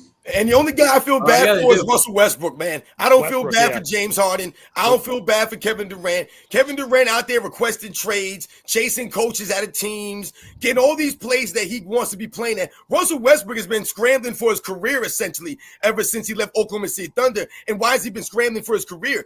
Because Kevin Durant left him high and dry. And remember, when Kevin Durant left, everyone made it seem that it was because Russell Westbrook why he couldn't win. So Russell Westbrook has, like I said, been trying to clear his name ever since then.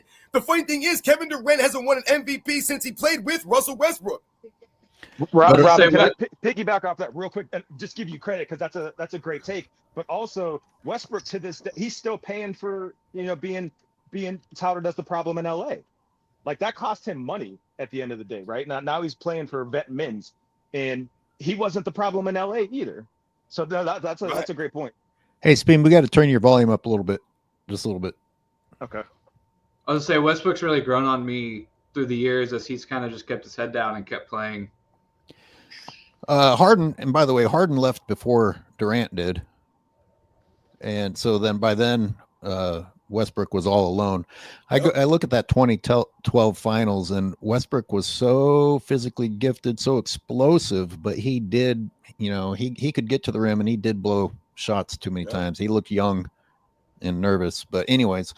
JB was here, says LeBron James is the ultimate catfish. Yep. Isn't he? Thank you for that. Oh, that's great. That's fantastic. Catfish James. Catfish James. We all saw. Oh yeah. Okay. I read that one. Lomo, by the way, Lomo, I think I saw some great comments from you in my videos. I'm going to have to do a video where I just read viewer comments because some of you guys are fucking hilarious. And one standing out to me is the people saying, just wait until LeBron gets to the C-all D-alls.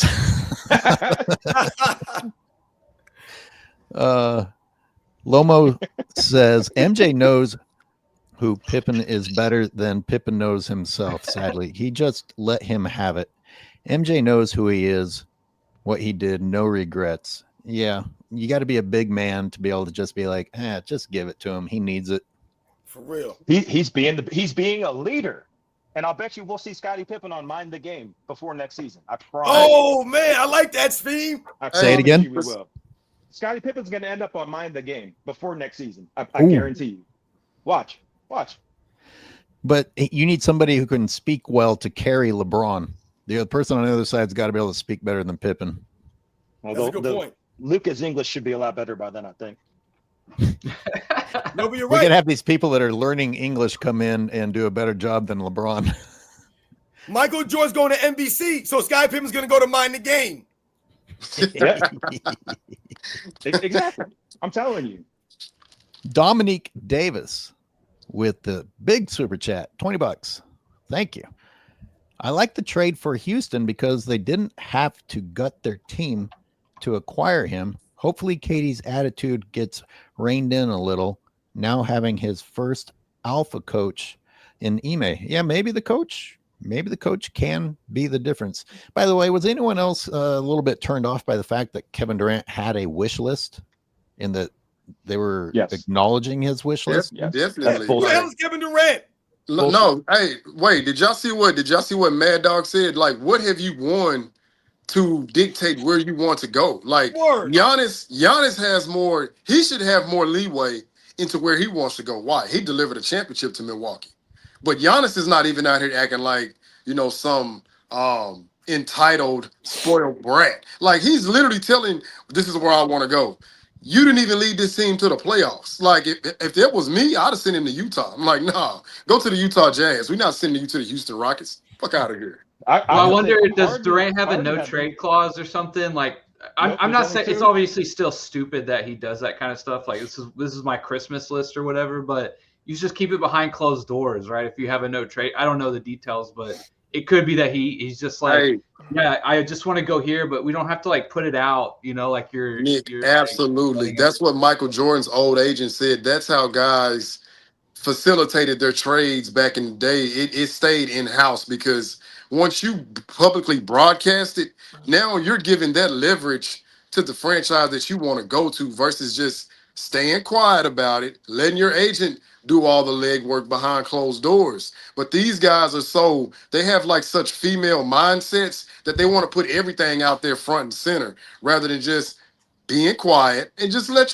your agent do all of that. But like, no, they got to tell everything. They got to broadcast hey, everything. They got to but wear their listen- feelings on their sleeves. It's ridiculous. But listen, it's also on the team for even like acquiescing to that.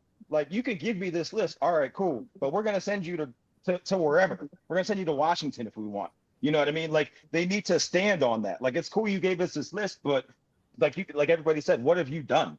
I mean, even James Harden had a wish list in Houston, but he had a little bit more cachet to do it because he was leading the league in like every offensive category. Kevin Durant doesn't even play.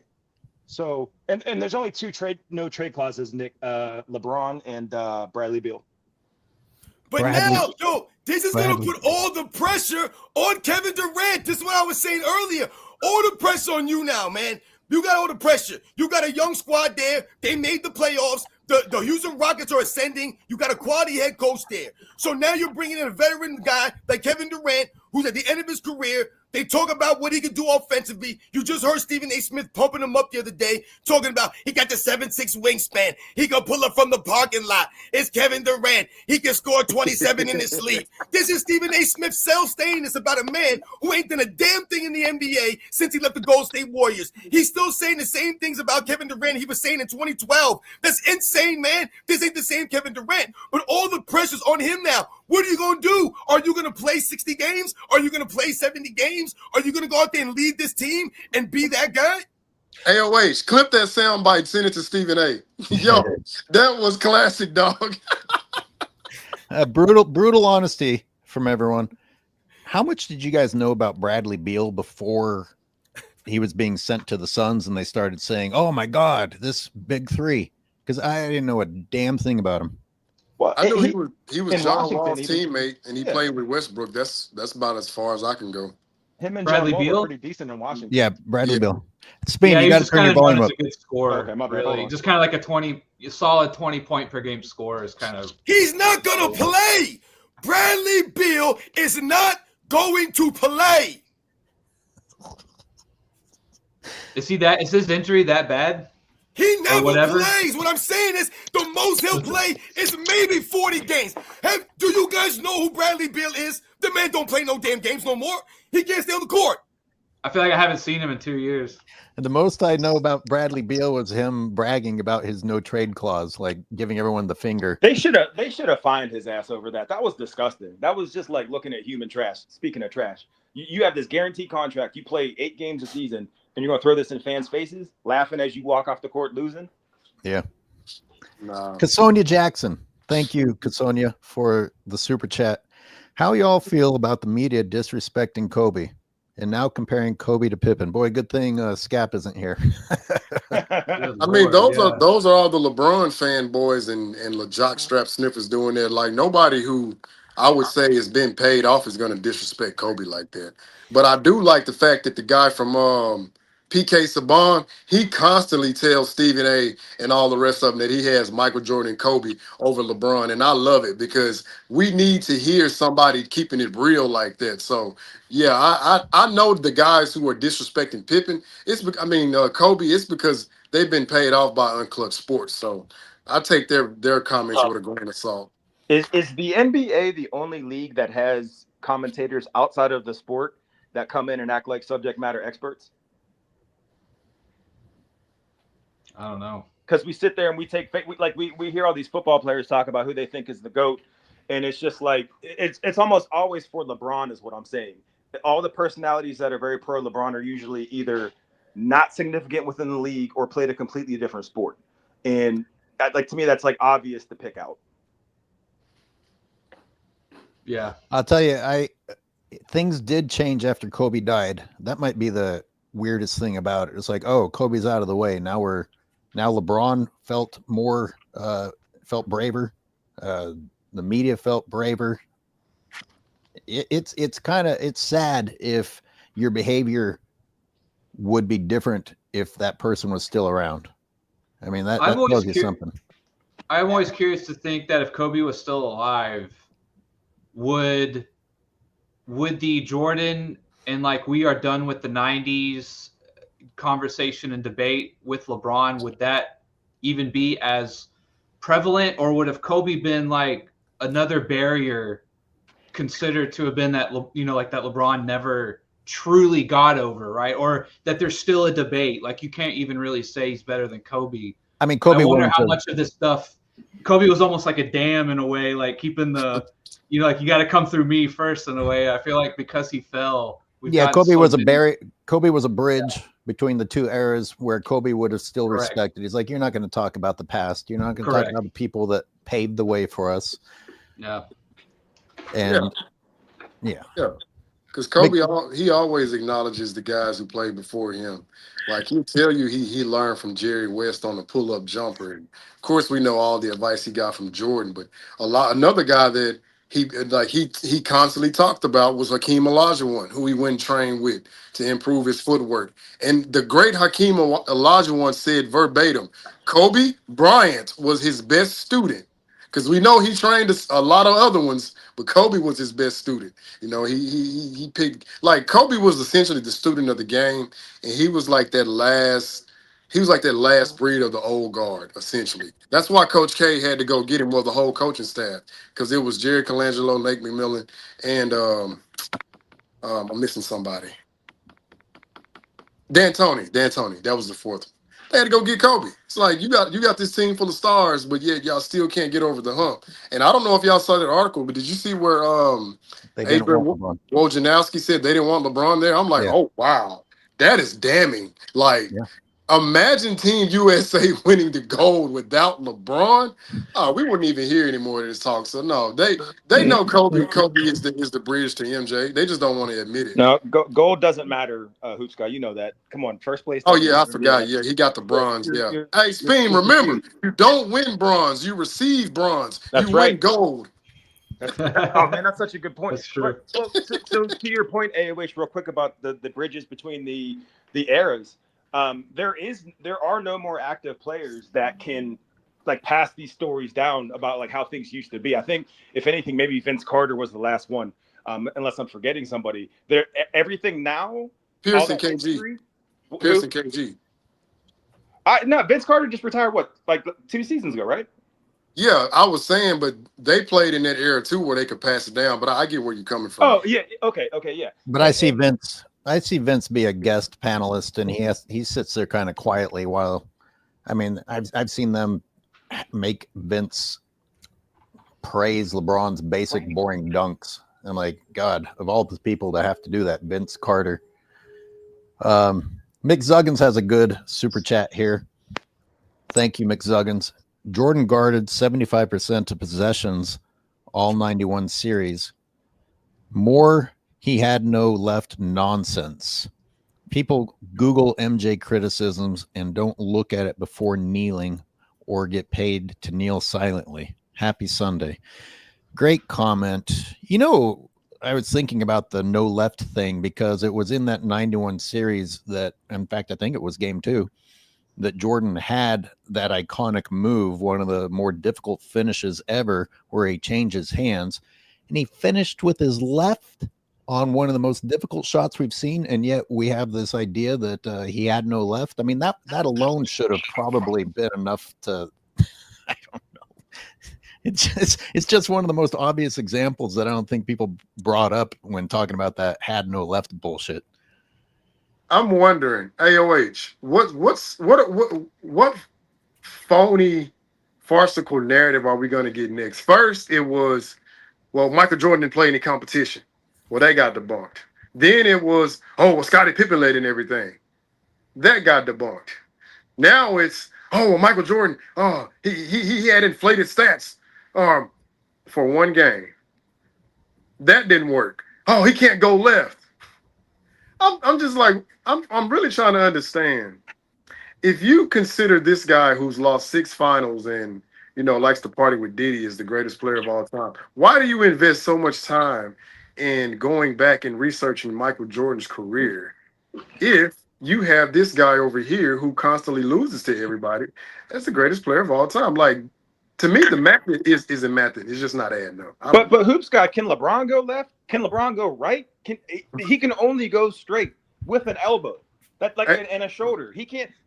These comparisons are silly. Right, that's the problem. Who got? You just said that they're doing the research. They're not doing the research. They're talking and they're so invested in a guy, Michael Jordan, in an era of the 90s that they have no knowledge about because they refuse to be educated. They refuse to listen to the people that know more than them. And like my man was saying, McZuggins, they just read something and they go with it. They're not doing their proper research. They're not doing their due diligence. When it's that easy to mislead people because they want to be misled, then all you have to do is say something dumb every day. And I mean, because they aren't going to care if it's true or not. I mean, did any LeBron fan do anything on their end to find out whether or not Horace Grant had a point about Scottie Pippen deserving the MVP? Do you think anyone did anything on their end? Now, what did we do? Alone. We set to work on the homework.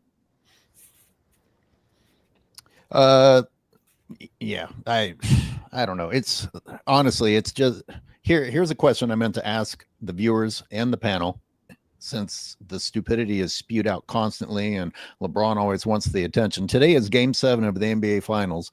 Will LeBron wait until the game's over before he tweets something else about himself, or will it come during the game? How shortly after the game? He gotta wait. He gotta wait to see who's gonna win before he inserts a picture of himself with somebody. Yeah. Can we get that on DraftKings? Can we make that a real bet? We should. We should. Tyrese Halliburton hit some last-second shot. It'll bounce 4 times off the backboard in the rim, and LeBron James will send out a tweet. Man, I called it. I was sitting at home with my family, and I said, watch, Halliburton's going to hit a shot. It's going to bounce 4 times. He's going to hashtag LeBron James a sidekick. Watch, he's going to put it out there. Hashtag Young King. Hashtag strive for greatness. That's really funny. I knew Kobe was going to score 80. I knew it. I was sitting at home. I told everybody, Kobe's going for 80. Malcolm X, he's one of the greatest people of all time. His name is Malcolm. Very smart man. Lomo, thank you for being here, Lomo. If Jordan had Kobe, that would be 10 to 12 rings, just like if he ended up with Hakeem. By the way, can't take someone else's credit. See all, D all wasn't me. See all, D all wasn't me. They're like, so funny. The A all, B all. Wait until he gets to the C all, D alls. Like AOH, how do you not see them like snickering to themselves and laughing, like trying to hold back laughter when they're talking to LeBron? You know what I mean? It's like such a struggle. It like I don't know. I'd be laughing the entire time. There's no way I couldn't keep it.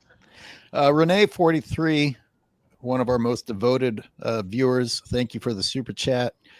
Tom Brady was on a show a few days ago with LeBron. He said, "We are witnessing the greatest ever play." They flip-flop. So yeah, didn't Brady forget to even mention LeBron during his Mount Rushmore talk? Yeah.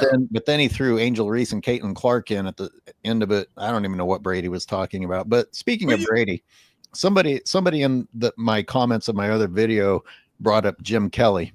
And it made me think about maybe Jim Kelly just needed to go to 8 Super Bowls and lose them, and we could talk about his sustained excellence, and we could praise Jim Kelly. Hey, he didn't win them, but look how many Super Bowls he went to, because that's kind of what LeBron fans do for LeBron. Sustained excellence of losing. LeBron, Jim Kelly, doesn't matter. Dallas just beats them no matter what. But how awkward was it when Tom Stars Brady beat the Buffalo Sabres too in the NHL Cup in '99? Nice. How awkward did it look when LeBron James is sitting right there looking at Tom Brady as Tom Brady's like, "Yeah, you're witnessing the greatest to ever do it right here." It looked like a classic. Hey, man, LeBron, I got the check, man. Don't worry. We'll have this little hoorah right here, and I'll tell everybody. Because like you just said, he didn't mention him. This man read off a list of names that I was confused. I was like, Caitlin Clark and who? Wait, how do you mention Caitlin Clark in the same names that you mentioned Barry Bonds? He mentioned Michael Johnson. I mean, this man mentioned everyone but LeBron James. Right. Now, all of a sudden, you have a little powwow with LeBron James sitting in a recliner. And guess who was there also? His boy Maverick Carter was over there sitting next to him. And here goes Tom Brady. Yeah, you're witnessing the greatest to ever do it over here. So that I've got to admit, I think it was Speam Engine, the race baiter here, talking about how LeBron's only sitting down with white people, but now the list is getting kind of long. If he just sat down with Brady, that list is getting pretty long. I have to admit. He had to check Tom Brady. Well, listen, Oppressor. What I'll say is he typically only he aligns himself with other people that are in the GOAT conversation. So people can associate him with that, like because Nash? He knows what's that? Like Nash and Reddick? Well, no, I'm talking more like, like Brady and stuff. Because every time Brady would win a chip, it'd be like, oh, young king, strive for greatness, blah, blah, blah, bullshit, right? But it's, to your point, one of the arguments is, LeBron does this for his people. He does this. No, he doesn't. He does that stuff for himself and his group.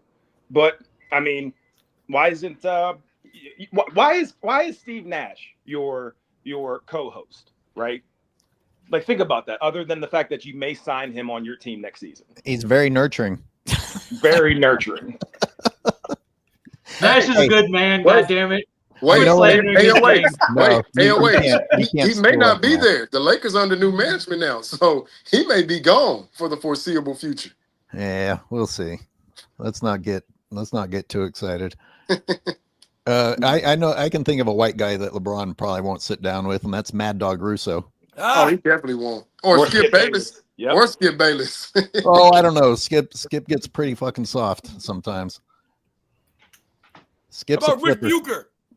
Oh yeah. I would love. How about Carton? I would love to see Rick Bucher come on Mind the Blame.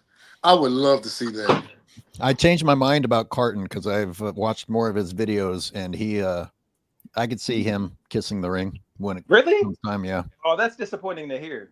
Yeah. No, he says I love LeBron and I'm a LeBron guy, and the only thing he actually criticizes is LeBron's stupid quotes. We'll get to it. I'm going to break down some more Carton videos. Listen, if you call LeBron James insufferable repeatedly on your show, that's pretty damn good right there. It is, but then you got to hear that's why the rest of it was so confusing. Some of the other shit that I heard, but that's another topic. Let's get to another. We got some more super chats, which is awesome. Thanks, everybody. When did LeBron so-called pass Kobe? Yeah, I mean, we ask this all the time. During the 2009 finals, they were saying Kobe's top 5 to 10 all time. So LeBron rings on the Heat out him over or that fake ass ring in 2016. It makes no sense. Yeah. I'm really starting to think LeBron purposely lost that series against Orlando. And the reason why I'm saying that, if you guys go back and watch how great he played in game 5. Now, customarily, you carry that momentum into game 6. But now when I go back and look, he went like, I think 2 of 8 or 3 of 8 from 3. So it's like, wait, why are you shot jacking threes instead of being aggressive like you were in game 5? Like, I'm starting to like really come to the conclusion that he purposely threw that series to avoid facing Kobe because he knew Kobe was going to destroy him.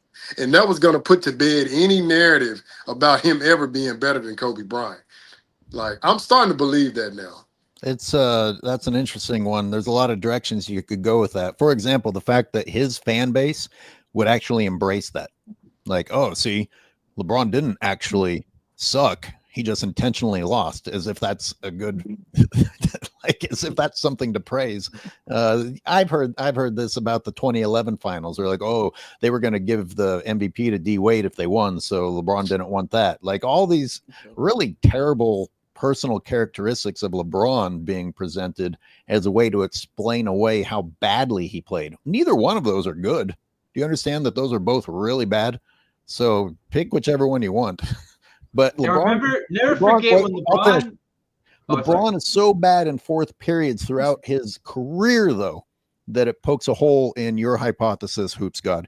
Because if he wasn't always shitty in the fourth, I could believe that being shitty in the fourth was intentional sometimes. But he's always shitty in the fourth. The only reason I don't believe he did that in 2011 is because they already had their preseason championship celebration saying not one, not two. And JJ Barea, I think he was talking to JJ Redick when he first got started doing his little podcasting thing.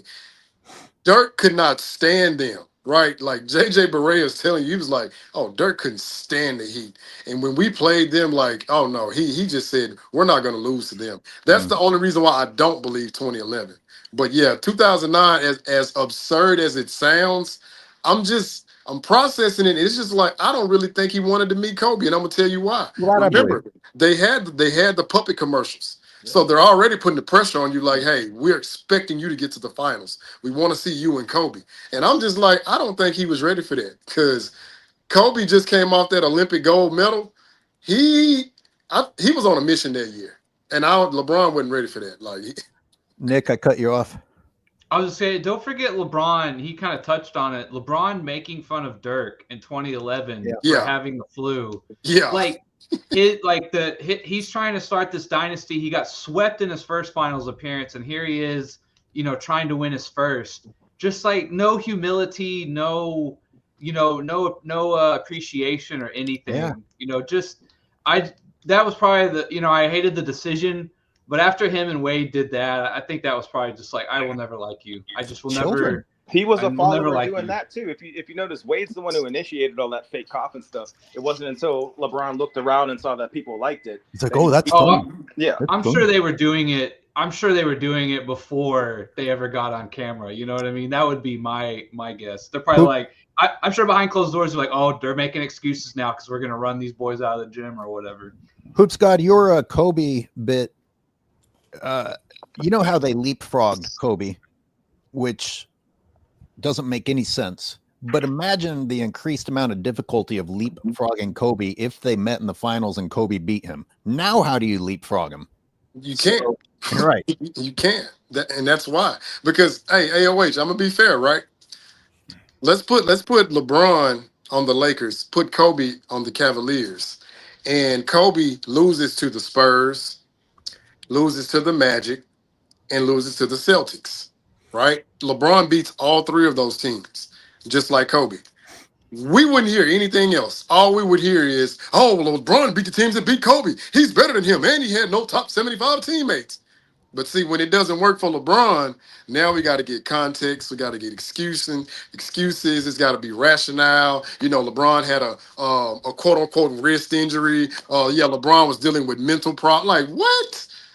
Are y'all serious right now? Like, I don't want to, man, get out of here. I don't want to hear that. The real Siberius with a $5 super chat. Thank you, sir. LeBron can't dribble with his left, and they have the balls to say Jordan couldn't go left. It's laughable.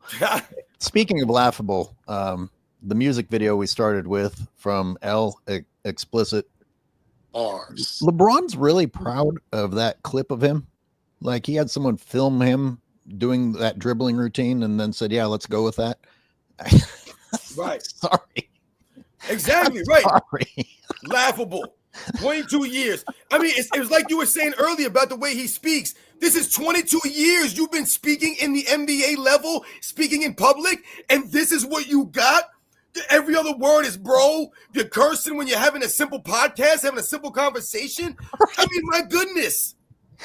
And I hate to say, I did some research on the whole left-handed claim, and it's not that true. I know people might be shocked at that, but hey, sports and fitness, don't forget about those filler words. Things Right. of that nature. The things of the natures. That's right. The nature's out there. Steve, tell them. Yeah. And what is it? Processing the process or whatever it is. Controlling. Hey, wait, Speam. Controlling the controllables. That's what it don't is. Forget controlling that one. the controllables. Yeah, don't forget about that one. Yeah. Come on. It's some funny shit, man. I love Ban. Yeah, I don't know why. I think he's starting to use fuck as a filler word too, Yep. along with the ums and everything else. I started a video. Maybe it's in the members section. I don't know if I finished it, but I took a Michael Jordan interview. Michael Jordan said more in 15 seconds than LeBron James did in 30 minutes because of all the filler words that LeBron James. Hey, so did Kobe. Kobe and Michael Jordan were just as proficient speaking as they were basketball players. Can't Yeah, say they that were about good. LeBron. LeBron, the way he speaks, it's indicative of his style of play. It's ugly. It's Fantastic. It's herky not. jerky, That's a great. Yeah, it's like it's not stumbling and bumbling. aesthetically pleasing. Sloppy. Yeah, like all it's stumbling and bumbling and come on, man. Like He has a what? tenuous grasp on the English language and the game of basketball. Contradicting yourself left and right. I told you the man don't know what life he's living right now. Hey, can I quote Doc Holliday from Tombstone? His hypocrisy knows no bounds. No bounds. Dan says it's just insert the sport here. At the end of the day, it's just insert the sport here. It's just a Diddy party. Said no goat ever. Had to finish that. Good one. Good super chat. Thank you, Bandana Dan. For real. Bandana Dan, shout out. Shout out. Hey, real quick, the one sentiment, AOH, I watched your video with Carton and that goblin gnome looking dude. What's his name? Goblin. Okay, cool. I'm so tired of this. How can I have no bag if I'm leading the league and whatever? It's just like LeBron fans never look at context. They just look at data, they look at numbers, and then they make a statement. Yep. Somebody could just easily say, well, he has all these points because he's allowed to do whatever he wants to get to the paint. He gets the benefit of every call. He gets the benefit of every whistle. That's not a bag. That's just having everything handed to you. And these are professionals that come out here and say, how can he have this many points and not have a bag? Very easily. Like, don't ask stupid shit like that. You know what I mean? Oh, I swear. I'm sorry. Question for the panel. When you all got started playing basketball, and y'all correct me if I'm wrong, but did the coach not tell you that your sole purpose as a player, right, is to not waste time with dribbling, like unnecessary dribbling, get from point A to point B, as quickly as possible. Now, I'm saying that to say this.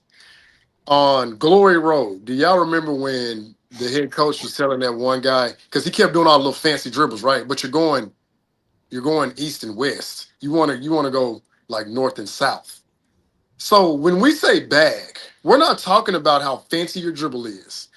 How can you get to your spot with the least amount of energy exerted as possible, right? And he does not possess that. It's a reason why he can't beat Dwayne Wade when they play one-on-one. It's a reason why he can't beat Michael Beasley and Kyrie Irving. That's a reason why he doesn't like one-on-one basketball, because these guys can get to their spot in one or two dribbles and pull up or counter. He can't do that. He has to be at the top of the key, taking 5 steps behind the three-point line, trying to lower his head like a freaking fullback. And then if you don't get out of his way, he wants to flop. Like, nobody wants to see that. Like, no, you don't have a bag, okay? Just face it, you don't. You got 50 billion points, but you scored 0 points in the fourth quarter of the NBA Finals 3 times. But then the announcers confuse people watching at home because they say, "Oh, LeBron James is just too powerful. You just can't stop." It was illegal. God damn it! That's what you're supposed to be telling the people at home. It was fucking illegal. But I want to go back to the bag thing, because they said so many dumb things and everybody came out of the woodworks to try and understand, to decipher what LeBron had said or what Steve Nash had said. I don't even still know at the end of the day if the takeaway was that you don't need a bag and that excuses LeBron James, or that it's silly to say he doesn't have a bag. They never came to a definitive stance. AOH, they never answer the questions they ask themselves. Do you ever notice that? But who do you think? Oh, I don't know. It's always met with an "I don't know." It's brought up as a means of getting their little message out there, and then like you said, there's no resolution. There's no know anything. Just It's a lot of ambiguity and vagueness. I noticed that. You're right about this, Speam. It's never something clear and concise. Let's No. rewind to the walking off the court early thing. And he's like, and then he's like, I've got to get to my process. And then he says, and then people comment about when I stay on the court after we win. And then they move on. I'm like, well, wait a minute. No, you don't move on. This is a very important point. You just proved that your whole argument was stupid, and you guys just laughed and nodded at each other as if you made a good point. Like, it's another example. They ended something that they pretended was a profound conversation without having actually come to any conclusion or having said anything at all. So to the viewers out there, what was LeBron's conclusion about the bag? That you don't need one in order to score a lot, or that it's stupid to say he doesn't have one? Go ahead and type your comments. No, but see, this is the thing, man. Everything that we've just mentioned here leads back to the one main problem for LeBron James throughout his entire career. His lack of ability to make adjustments in game and throughout his career. So when you guys are always highlighting these series, the 2009 series against Orlando Magic, where was his adjustments in that series? Yeah, we could say that maybe LeBron James was too scared to play Kobe Bryant, and that's how it kind of looks like when he plays in that series when you watch those games. But all this does is highlight more narratives or expose more narratives. How can LeBron James in a guard 1 through 5 in that series and guard Dwight Howard? He didn't make no adjustments. The same thing in 2007 NBA Finals. If you look at the 2007 NBA Finals, LeBron James had more turnovers in that finals himself than his entire team combined. So if you look at Tony Parker, who ended up winning the Finals MVP in that series, averaging, I believe, like 25 points a game, or what did he average in that series? Tony Parker outscored LeBron James in that series. How does LeBron James allow Tony Parker, who's not known as a legendary scorer or one of these great scorers? Tony Parker's a good scorer, no doubt about it, but do you expect Tony Parker to outscore LeBron James in the NBA Finals? But he did that in the Finals. LeBron James averaged 22 points a game in that Finals and 5 turnovers. And the games was actually very close, some of those games. So the problem for LeBron James was his lack of adjustments, being guarded by guys like Jamal Ginobili, being guarded by guys like Bruce Bowen, not being able to make those adjustments. But also, where was LeBron James on the other end? How can LeBron James didn't shut down Tony Parker? I thought he could guard 1 through 5. These are different moments in time for LeBron James that he could have rose to the challenge. He could have raised his level of play, and everyone else around him. He didn't do that.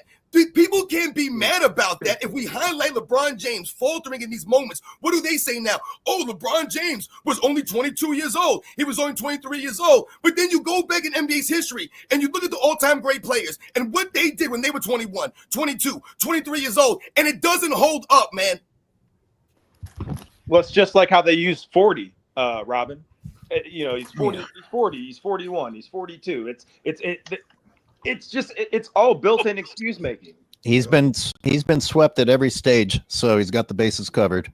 Young, middle-aged, old, he got swept. Hey, AOH, that's a longevity record. He's been swept in 3 different decades of basketball. I never heard that until now. That's a great stat. We got a few minutes left. We should probably wrap it up soon. Do we want to get into the weeds at all? With the ring, I had a question. How much is the media to blame for our the supposed infatuation with ring culture? And then someone in the super chat wanted us to talk about Caitlin Clark. I don't know. I want to go real quick on the ring thing because this is a point I've always made, right? When it comes to rings, right? Like if we look at something like baseball, no one gets mad at like Lou Gehrig or Ted Williams for never winning a ring. He's still considered one of the greatest ever because in baseball, it is really hard to put the onus on one player to win their team a World Series, right? Even one dominant pitcher can't be held responsible, right? In things like football specifically with quarterbacks and basketball with a superstar, right? Rings just simply define your legacy. You have such an influence on the game, right? A singular superstar in basketball is one of 10 players on the court, in which it's the smallest athletic competition field we have. You have such an influence on the game. Your fingerprints are all over the place. You can demand the ball. You can demand to guard the best player. There's so many things as a superstar in basketball that you can do to elevate your team to a championship, right? That is why it matters in basketball. That is why it matters to quarterbacks as well, because they have such an onus to take their team to the promised land, right? So that's just my 2 cents, right? That with basketball as a superstar, it's just what it is. Charles Barkley gets the ball in his hands. He is ultimately the one that is on him to defeat Jordan to get them a ring. Jordan won, So in basketball, the no ring, the ring culture is what it is because it matters in basketball more than other sports. That's where I start from with this whole conversation. But real quick, Nick, it's also how the public perceives you, right? Barry Sanders, bless you. Barry Sanders was seen as the greatest running back of all time, even though he wasn't. It's Walter Payton, right? Without a ring. But he was loved because he wasn't out there talking. He played for a terrible Detroit team with no offensive line, and everyone loved him. And everyone called him the greatest running back of all time, even then with no rings to back it up. You know what I mean? Look at John Elway before he won his first ring. Everyone loved him because he carried himself with a sort of class. He wasn't publicly out there denouncing anything that went against what he was trying to say. Listen, I'm a Cowboys fan. I got Barry over Emmett. I was say being a fan favorite in terms of this is like a little different than when we're talking about like legacies and rings. Like with Barry Sanders, no one's like you were kind of saying that like no one's going to hold it against him that he never won a ring because he's a running back. He is a dimension on a side of the ball, right? And that's kind of all he can be responsible for. On the flip side, Nick, you're around the money with how you leading off and how you're describing the sports. Everyone knows baseball. Like I played these sports all through high school, guys, and I tell people all the time: if you played these sports, you understand. You could play a baseball game. You could be in right field. No one hit the ball to you all game. You don't play a ball the entire game. You never field a ball. That can be your experience in a right field in a game in baseball. Mm-hmm. No fielding. A pitcher can have a profound impact, but he still needs his team. He can be pitching a perfect game. But that one pitch, the guy hits a routine grounder and it goes through the second baseman's legs. All of a sudden now, someone's on base. You need the quarterback. You can be Dan Marino. You can be that great. And it's not going to be enough because there are too many moving parts in the NFL. Dan Marino's not tackling people. He's not catching balls. He's not running routes. He's not punting. He's not kicking field goals. He's not doing any of that stuff. I mean, when people say that Tom Brady's the greatest football player of all time, I laugh. Keep it to quarterbacks, y'all. Tom Brady couldn't even catch a pass in the Super Bowl. Couldn't even catch that damn thing. He was wide open. And when he had to do something athletic, what did Tom Brady look like? He looked like a goof out there, stumbling and bumbling, and he couldn't even catch the ball. You guys saw that play in the Super Bowl. All he got to do is catch that pass, man. But he couldn't do it. So once again, let's keep it to quarterbacks. It's not the same thing. When LeBron James brings up guys like Barry Bonds, when he brings up Dan Marino, when he brings up Peyton Manning, first of all, he thought Peyton Manning only had one Super Bowl ring when we all know or we should know that Peyton Manning has 2 Super Bowl rings. My goodness, you're going to bring these guys up, be accurate with what you're talking about. Barry Bonds hit 4 home runs in the World Series, I believe in 2003 when he was in it for the San Francisco Giants. He had 4 damn home runs in that World Series and they still lost in 7 games and they wouldn't even pitch the man the ball. So once again, there's only so much you can do in other sports. Like Nick said, a basketball player has much profound impact on the court. You mentioned Barry Sanders earlier, and on the flip side of that, you have Emmitt Smith, who did have an offensive line, and I think still currently holds the rushing record. How many people? No one beat that record. How many people? Unless the game changes. How many people? But yeah, exactly. And yet, how many people consider Emmitt Smith the greatest running back of all time? AOH. I'm a Cowboys fan, and I have Barry, Walter Payton, Jim Brown. I'm missing one. What's the guy that played for the Rams? But you have all of those above Emmett, is what you're saying? Yeah. Isn't that kind of like LeBron? Isn't that kind of like LeBron having the scoring title and that not meaning that he's the best scorer? That's what I was gonna say. Is this is why LeBron fans are so wrong? Is that when it comes to football, I'm a Cowboys fan too. I don't have Emmett as the greatest. We are consistent all along the board with how we truly rank greatness in sports. And then when it comes to LeBron, it's just a statistical output argument. That is all they have is a longevity accumulation argument, and that's it. And then once you start picking apart and getting deeper, it really starts to fall apart. And similar to wait, hold on. The difference with someone like Barry Sanders, Emmitt Smith, the Jim Browns, the Walter Paytons, these guys that you're bringing up right now, those guys played the game the right way. No one thinks that these guys cheated the game or somehow they cheated themselves and they got some record. Listen, Emmitt Smith earned that damn record, man. Emmitt Smith played the game the right way. Emmitt Smith's greatest strength was his durability, was his toughness, was his heart. That was Emmitt Smith. Emmitt Smith was probably, to me, the greatest all-around back I've ever seen. There no weaknesses on Emmitt Smith, and then you multiply that with a team like the Dallas Cowboys. I think Jim Brown's the greatest running back of all time. That's my opinion. But when you talk about all those guys, none of them should be mentioned with someone like LeBron James. Hell, Walter Payton has a Man of the Year award that they give out. Ain't no one gonna call LeBron James the damn Man of the Year. Walter Payton had class. Petulant Child of the Year award. Call what bitch of the year. Call it what it is. I don't have anything negative to say about Emmitt Smith. You know, like oh yeah, I love Emmitt. I love Emmitt. I don't use that all-time rushing record though, because to me it's accumulative. It's not per game. So I love Emmitt, but yeah, the other two I forgot to mention was Eric Dickerson and Marcus Allen. My bad, Speam. Go ahead. No, as a Steelers guy, let's just change the subject. It's all this is very triggering for me. Oh, I forgot. The damn Squealer fan up in here. Jerome Bettis. He's one of my favorites. What was that, like 93? 95? I love Jerome Bettis. The bus. Hey, that was a big dude, man.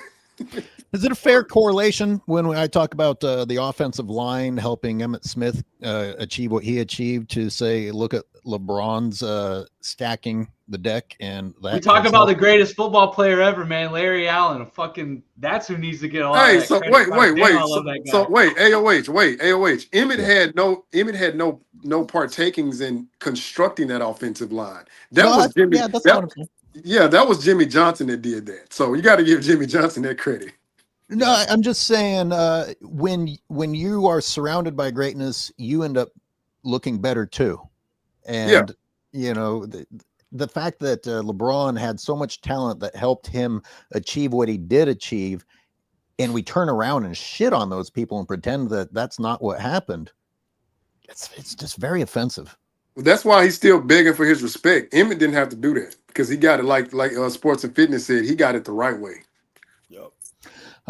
Real quick from Jimmy James, rings aren't the fail all, FAIL all. And Jolly Josham says, when Kareem had the point record, no one, not even LeBron, was saying he was chasing him for the GOAT spot. Word. Yeah, it's very true. It's very true. So I was gonna point out, since I know we're all big fans of FYF, that, and of course I don't watch his garbage, but I did see he had a live feed saying that LeBron talks ring culture, Jordan fans panic. And I thought the title was interesting because doesn't he claim that he is a Jordan guy? Well, Didn't he just separate himself then? He's like, oh, you guys are over there with the Jordan fans, but then you turn around and when push comes to shove, you pretend, oh no, Jordan's my guy, but or something like that. That man, listen, and I'm a Dreamers Pro guy. That's from the Dreamers Pro land of clickbait titles. That statement doesn't even make sense when you say it out loud. You know what I mean? He talks rings, Jordan fans panic. I can't name one person that I would ever consider panicking because LeBron brought up that you shouldn't have to win rings. Yeah. Well, again, it's projecting. Like that's what they want you to do, you know, and then they'll put the misleading title up there for rage and clickbait. But, you know, I would say astute gentlemen like ourselves, that doesn't really bother us because we know that it's more than rings. Because y'all know it's their favorite little scenario. Well, Bill Russell's the GOAT. I'm like, okay, we'll say it. I'm like, Michael Jordan will say Bill Russell's the GOAT. So, I mean, you didn't say anything by bringing up Bill Russell other than, well, Bill Russell and Michael Jordan are better than LeBron. So do you really want to use that argument? But yeah, it's just to this point now, it's just getting redundant. It's like anything LeBron says, oh, Michael Jordan fans, like, why are Michael Jordan fans in the back of your mind? Yeah, well, I didn't click on it, so it failed at having a good point and it failed at clickbait, but hold down the fort, gentlemen, for 2 minutes. Yeah, Yeah, man, listen. they say the same thing That's about me. us, HoopsGod. Oh, those old men just repeating the same thing over and over again. Yeah, because at least in my opinion, I've been alive long enough to see, Jordan play. You only saw highlights, literally the definition of what the problem of the sport is right now. Yeah, Yeah. and that's why I don't necessarily use rings as the foundation of my argument. But before I land my plane, I am gonna say no. But you have to win. But you have to do other things as well. Like I gotta see, are you dominant on both sides of the floor? Are you easy to play with? Can you adjust when the team needs you? Are you coachable? Do you show up in those 2-for-1 situations? Do you know how to manipulate defenses? Like, I ask a plethora of questions, but everything I ask, if I mention anything about 6-0 or 5-2 or 4-2, well, or if it's about rings or Robert Ory, I'm like, okay, so now we're gonna move the goalpost to a Michael role Jordan didn't player. open a school. He You didn't open a know, school. He didn't make a Yeah. promise. Yeah, but it doesn't make any sense though when these guys talk, and that's why I always laugh at these clowns. Like I said, it's like debating a flat earther, man. You can't have a serious debate or conversation with these guys, Nick. I know you try, man, but it's impossible to argue or reason or try to reason. I mean, remember when these guys came on here, what they were trying to say? It was insane. But I mean, if they were honest with themselves and really objective, and they just sat back and looked at the way LeBron James went about his career, it's clear for you to see that he was chasing rings, and the way that he went about it. Listen, there's nothing wrong with chasing rings, but the way he went about it was what? He tried to take a shortcut there. That's what we all talk about. Michael Jordan wasn't chasing rings. Michael Jordan was trying to earn rings.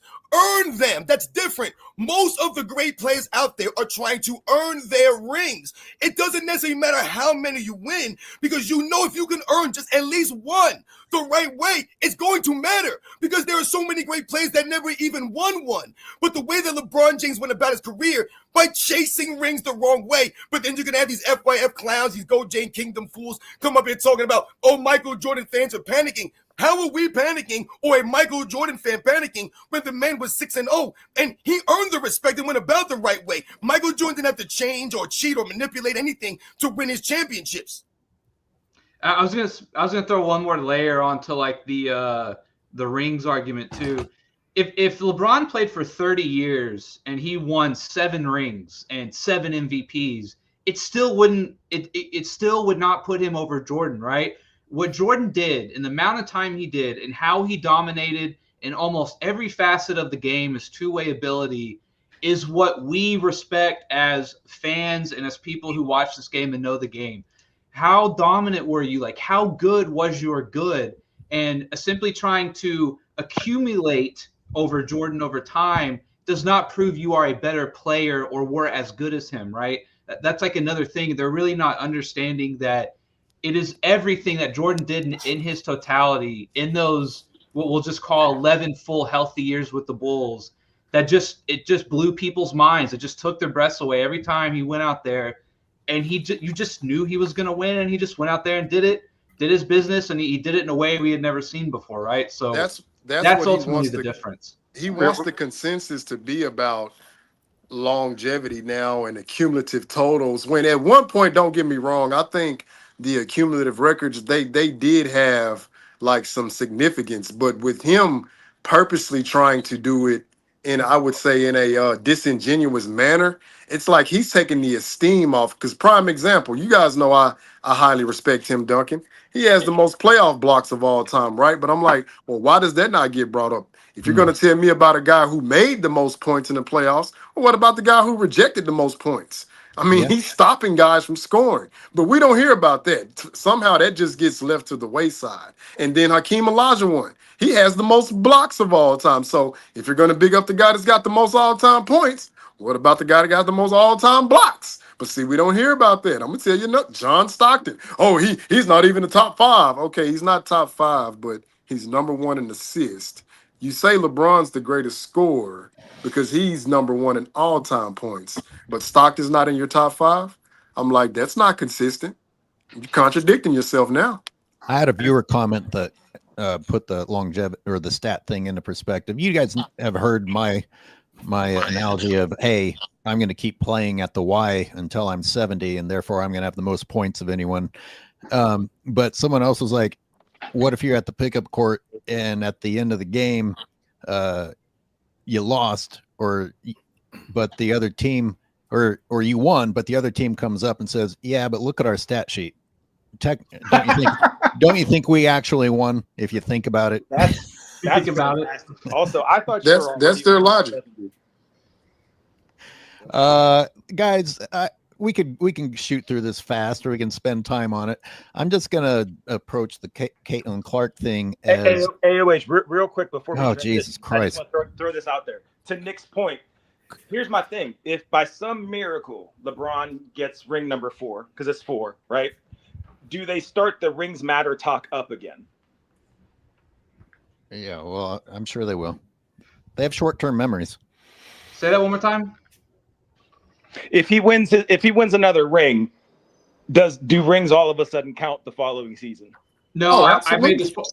I've made this point before. No, because if he wins another ring, he's not going to be the reason why his team wins another ring. There will be another superstar like Luka, for example, who's going to be the main reason at this point in his career. That will be the main reason why his team wins another ring. It won't be the same. Mike Lowry says, "Who played better defense, LeBron or Magic?" Magic. So, but hold on, sorry, but Speam, you are right. They will try. They will try. yeah, it doesn't matter what they say on Tuesday in terms of what they will say on Wednesday. It just doesn't matter anymore.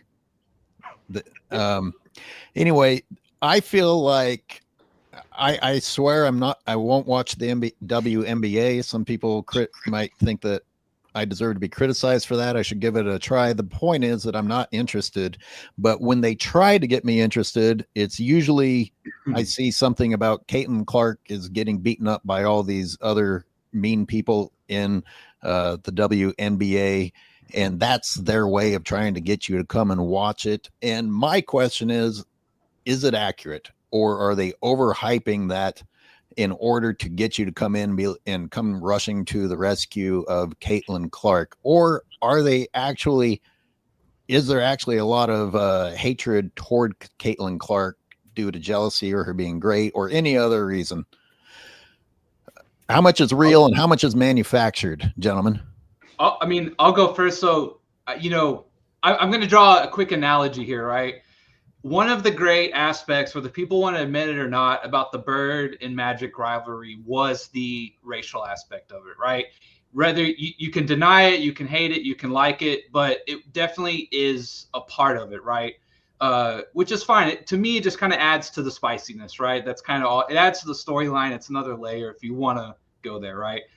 I think this is probably, again, whether you hate it or like it, the whole Caitlin Clark thing, there is, I think, a racial aspect there, whether it's real or not, whether they kind of are hyping it up or not. That is, I think, getting more casuals to come in. I do think that is happening. I'll say that. I think that aspect of it is kind of making it maybe bigger than it is, whether we like it or not. Caitlin is really good though, right? 100%. Yeah. Like, isn't she already setting records for like quickest to ever do my points follow-up and assists or whatever? My follow-up, in order to figure out if what you're saying, your take on this is accurate, is if her enemy was white, it wouldn't work. Her enemies need to be black in order for this to work.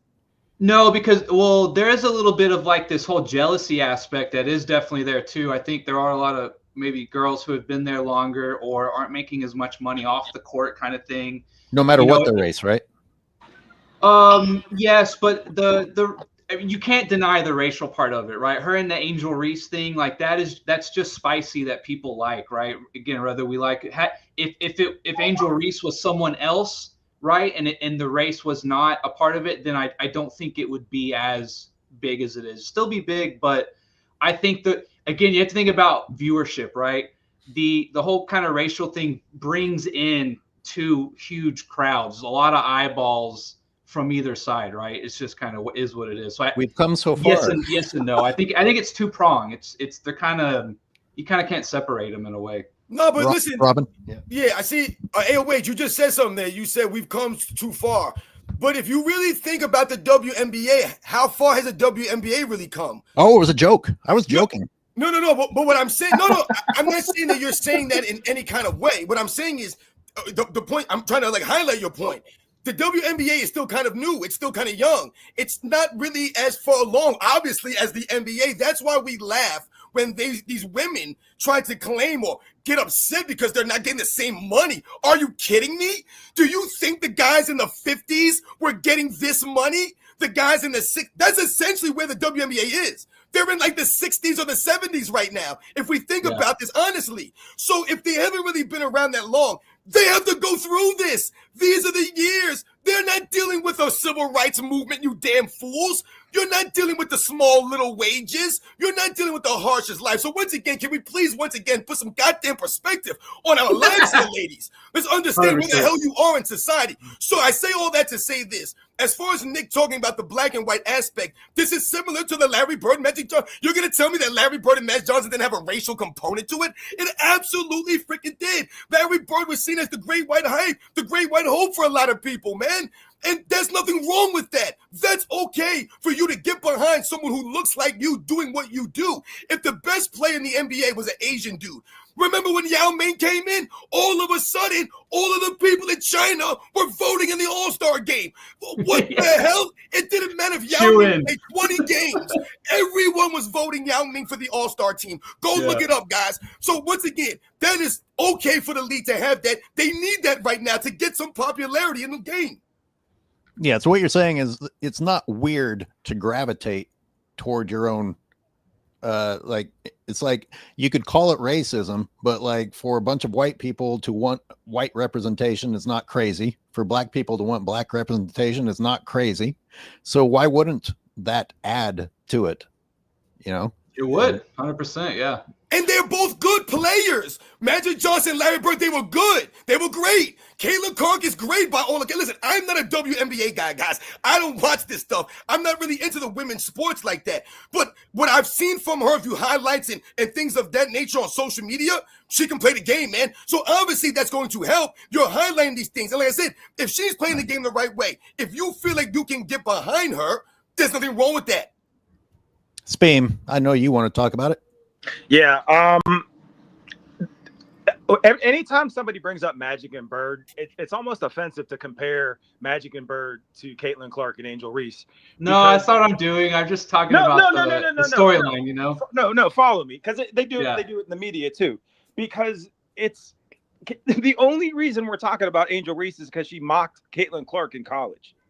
That's the only reason we're talking about her, and you're lying to yourself if you think otherwise. And it's really easy to make it a race-based argument because one's black and one's white. And what's the easiest thing to do? Divide people.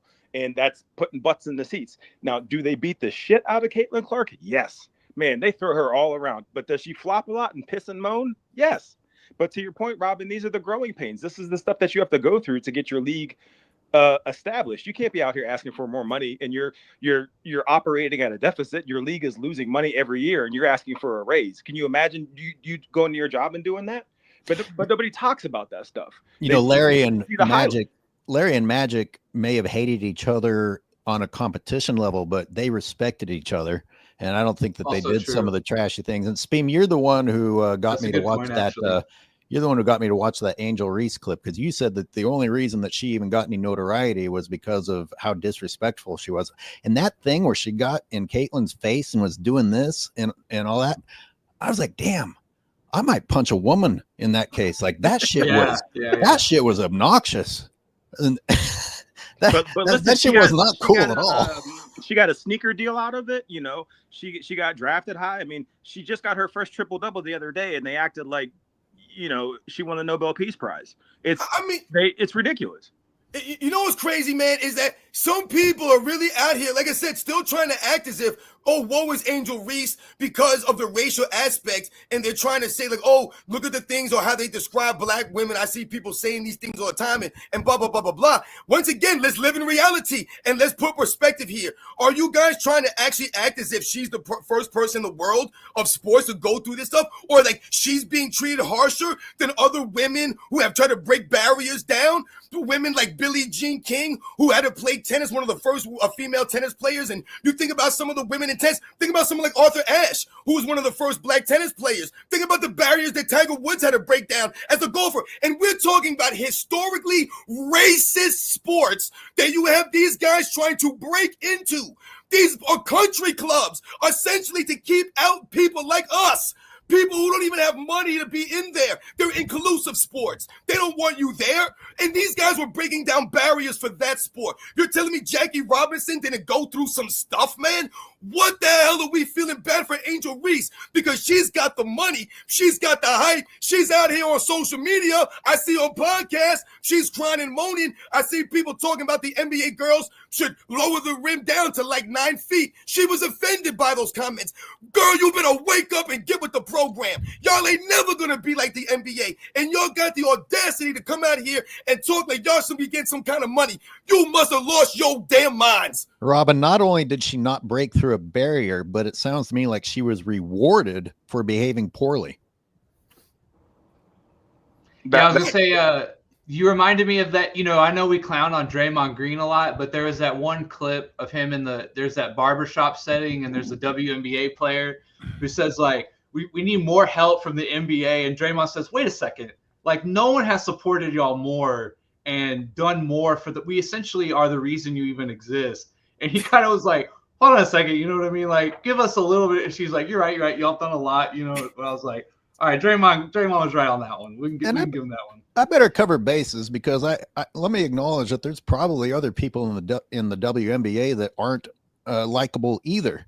But who's being shown to me constantly? Yeah. Angel Reese. So don't expect me not to criticize who you're showing me. And as you guys said, Caitlin Clark has her reasons to be criticized, but like for Angel Reese to pose and sexy pictures and then come on and complain about being sexualized. Thank you.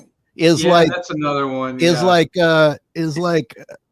going back to the 60s and having a black player say, I hate white people, and then be mad that he had a cross burned in his lawn. It's like AOH, when you watch these interviews, it honestly looks like a Saturday Night Live sketch, the way she talks out of both sides of her mouth. You know, let me dress half naked, which don't get me wrong, I've seen a couple of those, but then I'm going to complain about being sexualized. Oh, these people, I've been having these family threats, but I didn't file a police report. It's all professional victimhood. You know, she's talking about how she can't afford her apartment. She was making over $1 million off her NIL deals. You know what I mean? So, I don't know. It's like old school victimhood. I feel dumb and kind of dirty that we're talking about this. Hey, it is my fault, but ahead, we can move on. It is a topic. It is like a hot topic right now. It's getting to a point where I don't know. Like I think someone was kind of saying like the growing pains, like, whether you kind of hate it or not, like this is good for the WNBA. Like they're going to have to go through some things like this or what have you. And sort of, you know, I hate to say it, but the lore is like being built in real time. You know, as long as the WNBA exists in another 10 years, who knows? But, you know, this is like the beginning of a lot of backstories here and stuff like that. No, like a new era. I mean, are we going to be honest? And I mean, once again, if you think about someone like Rex, shout out to Rex, who used to come on here all the time with us, or shout out to Dartman. He used to educate, and he still does, about the history of basketball and the evolution of things like the rims, how they're being hung, you know, things of that nature, the basketball, the material, how these balls were back in the day. So you think about the evolution of the NBA, they changed the lanes because of guys like George Mike and the Will Chamberlains, right? And then you think about them adding in a three-point line. There was many people, I'm sure, that were against that was like, hey, let's not change the way the game is, that we don't need a three-point line. There may have been a lot of players that maybe thought that was a gimmick, that kid was coming over from the ABA, but they were still innovative to think about this. This is going to push the game forward. This is going to bring more people in to enjoy the game. This is actually going to help other people play the game because now you're adding another aspect that people can become good in. They become great in, a three-point shooter now. That was never a job before. Now all of a sudden you can be a three-point specialist in the NBA. So you're opening up the league to different kinds of players that play different play styles. So if we think about the WNBA, why would you not want to make a change? Why would you not want to bring the rim down a little bit? If all of a sudden you guys turned on a WNBA game and you saw freaking Angel Reese flying through the air, dunking the ball, man, wouldn't you be like, hold on a second here. Let me see what's going on right now. You would be like, what's going on? Nah, reminds me of what we used to do in 8th grade and lower the rim down to like 8 feet. Word.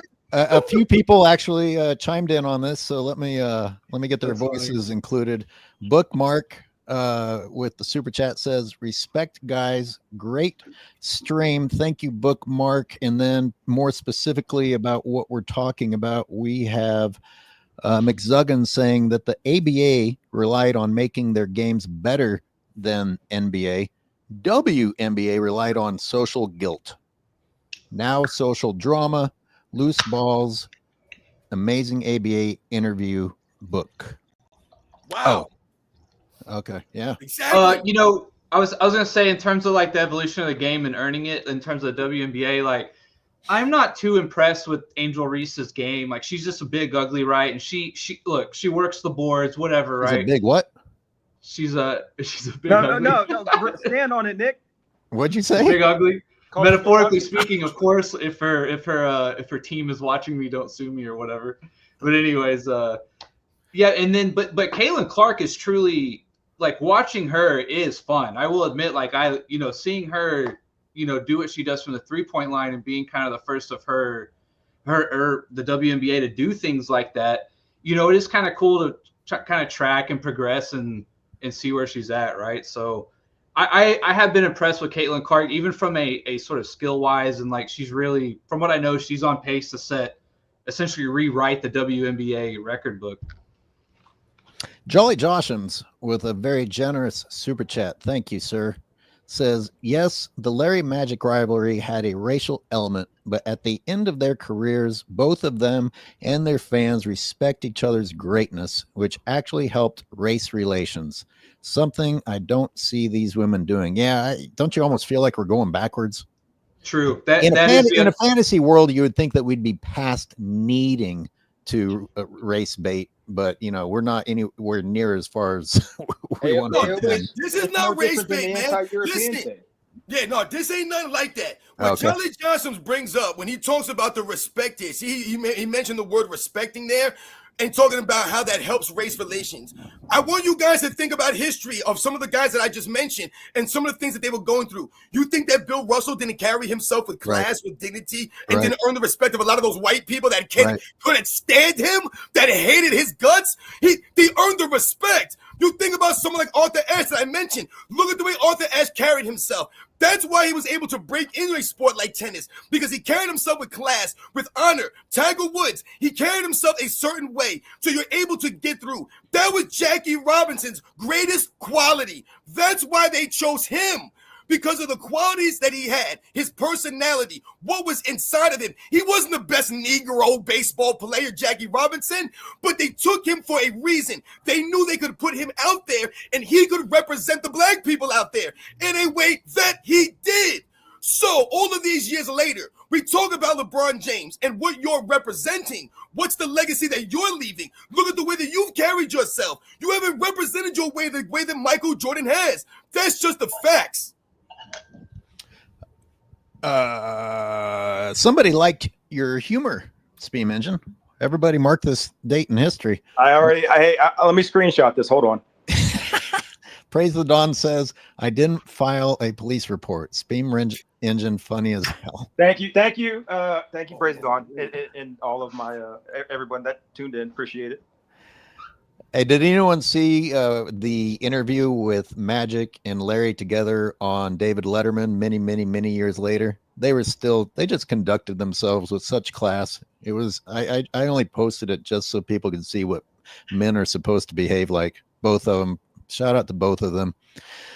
Yeah, real quick I was gonna say on the Magic and Larry, like the racial aspect of that was purely almost for the fans, right? While I'm sure it is on everyone's mind, even when you play on the court and stuff, they just, like we were saying, it was totally organically built on competition, right? And the racial aspect was a thing that was simply for the fans to add to the lore. That's not really, I don't think, something how they saw it. It's, of course, it's always kind of there, right? Like, oh, here's the flashy West Coast run and gun, Lakers, and then here's the blue collar, East Coast, white guys, right, or whatever. It's more for us. But like with the Angel Reese and the Caitlin Clark thing, it does feel as if it is on the players' minds, like they're almost trying to do it, or is a thing they're thinking about actively. That is something that is kind of what people were hinting at. It's very different this time around. I set the tone with the super chat. It says I'm still playing old ass baller from the 90s.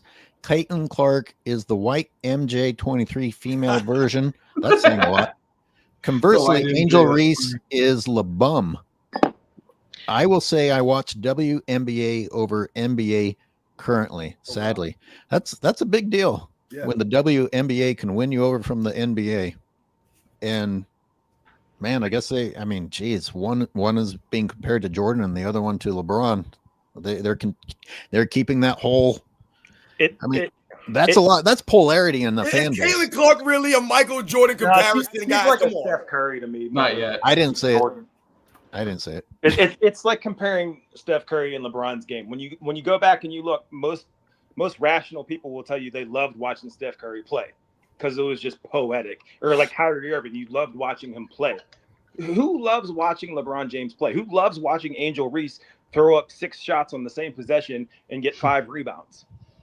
You know what I mean? When you talk to real life people and not just blogs and all that, they'll tell you like, no, this is what I'd rather be watching. Which is why I've always said the argument could be had that this was Steph Curry's league for a long time, and just kind of nobody wanted to say it. Caitlin's a pretty good passer too, right? From what I've seen. Yeah. She's great. Got skills. Yeah. I gotta get rolling here, guys. Yep. Let's wrap it. I appreciate everybody being here. Appreciate everyone in the comments. Appreciate L Exhibit sharing his creativity. Appreciate you guys being here. And I'm going to go get some exercise, finish editing the 91 finals, and then go watch the current finals because it is it's better. It's better Game than 7. Game 7. You gotta watch Game 7, right? Game 7, man. Like you said, you got an underdog versus a heavy favorite. Shout out to everybody in the chat that came through. Thank you for all the support, guys. Thank you to all the super chats and all. Like I said, man, it means a lot, guys. Thank you very much. Hey, yo, you guys be good, man. You guys have a good rest of your Sunday, man. And I'll catch you guys on the next one, man. All right. What round?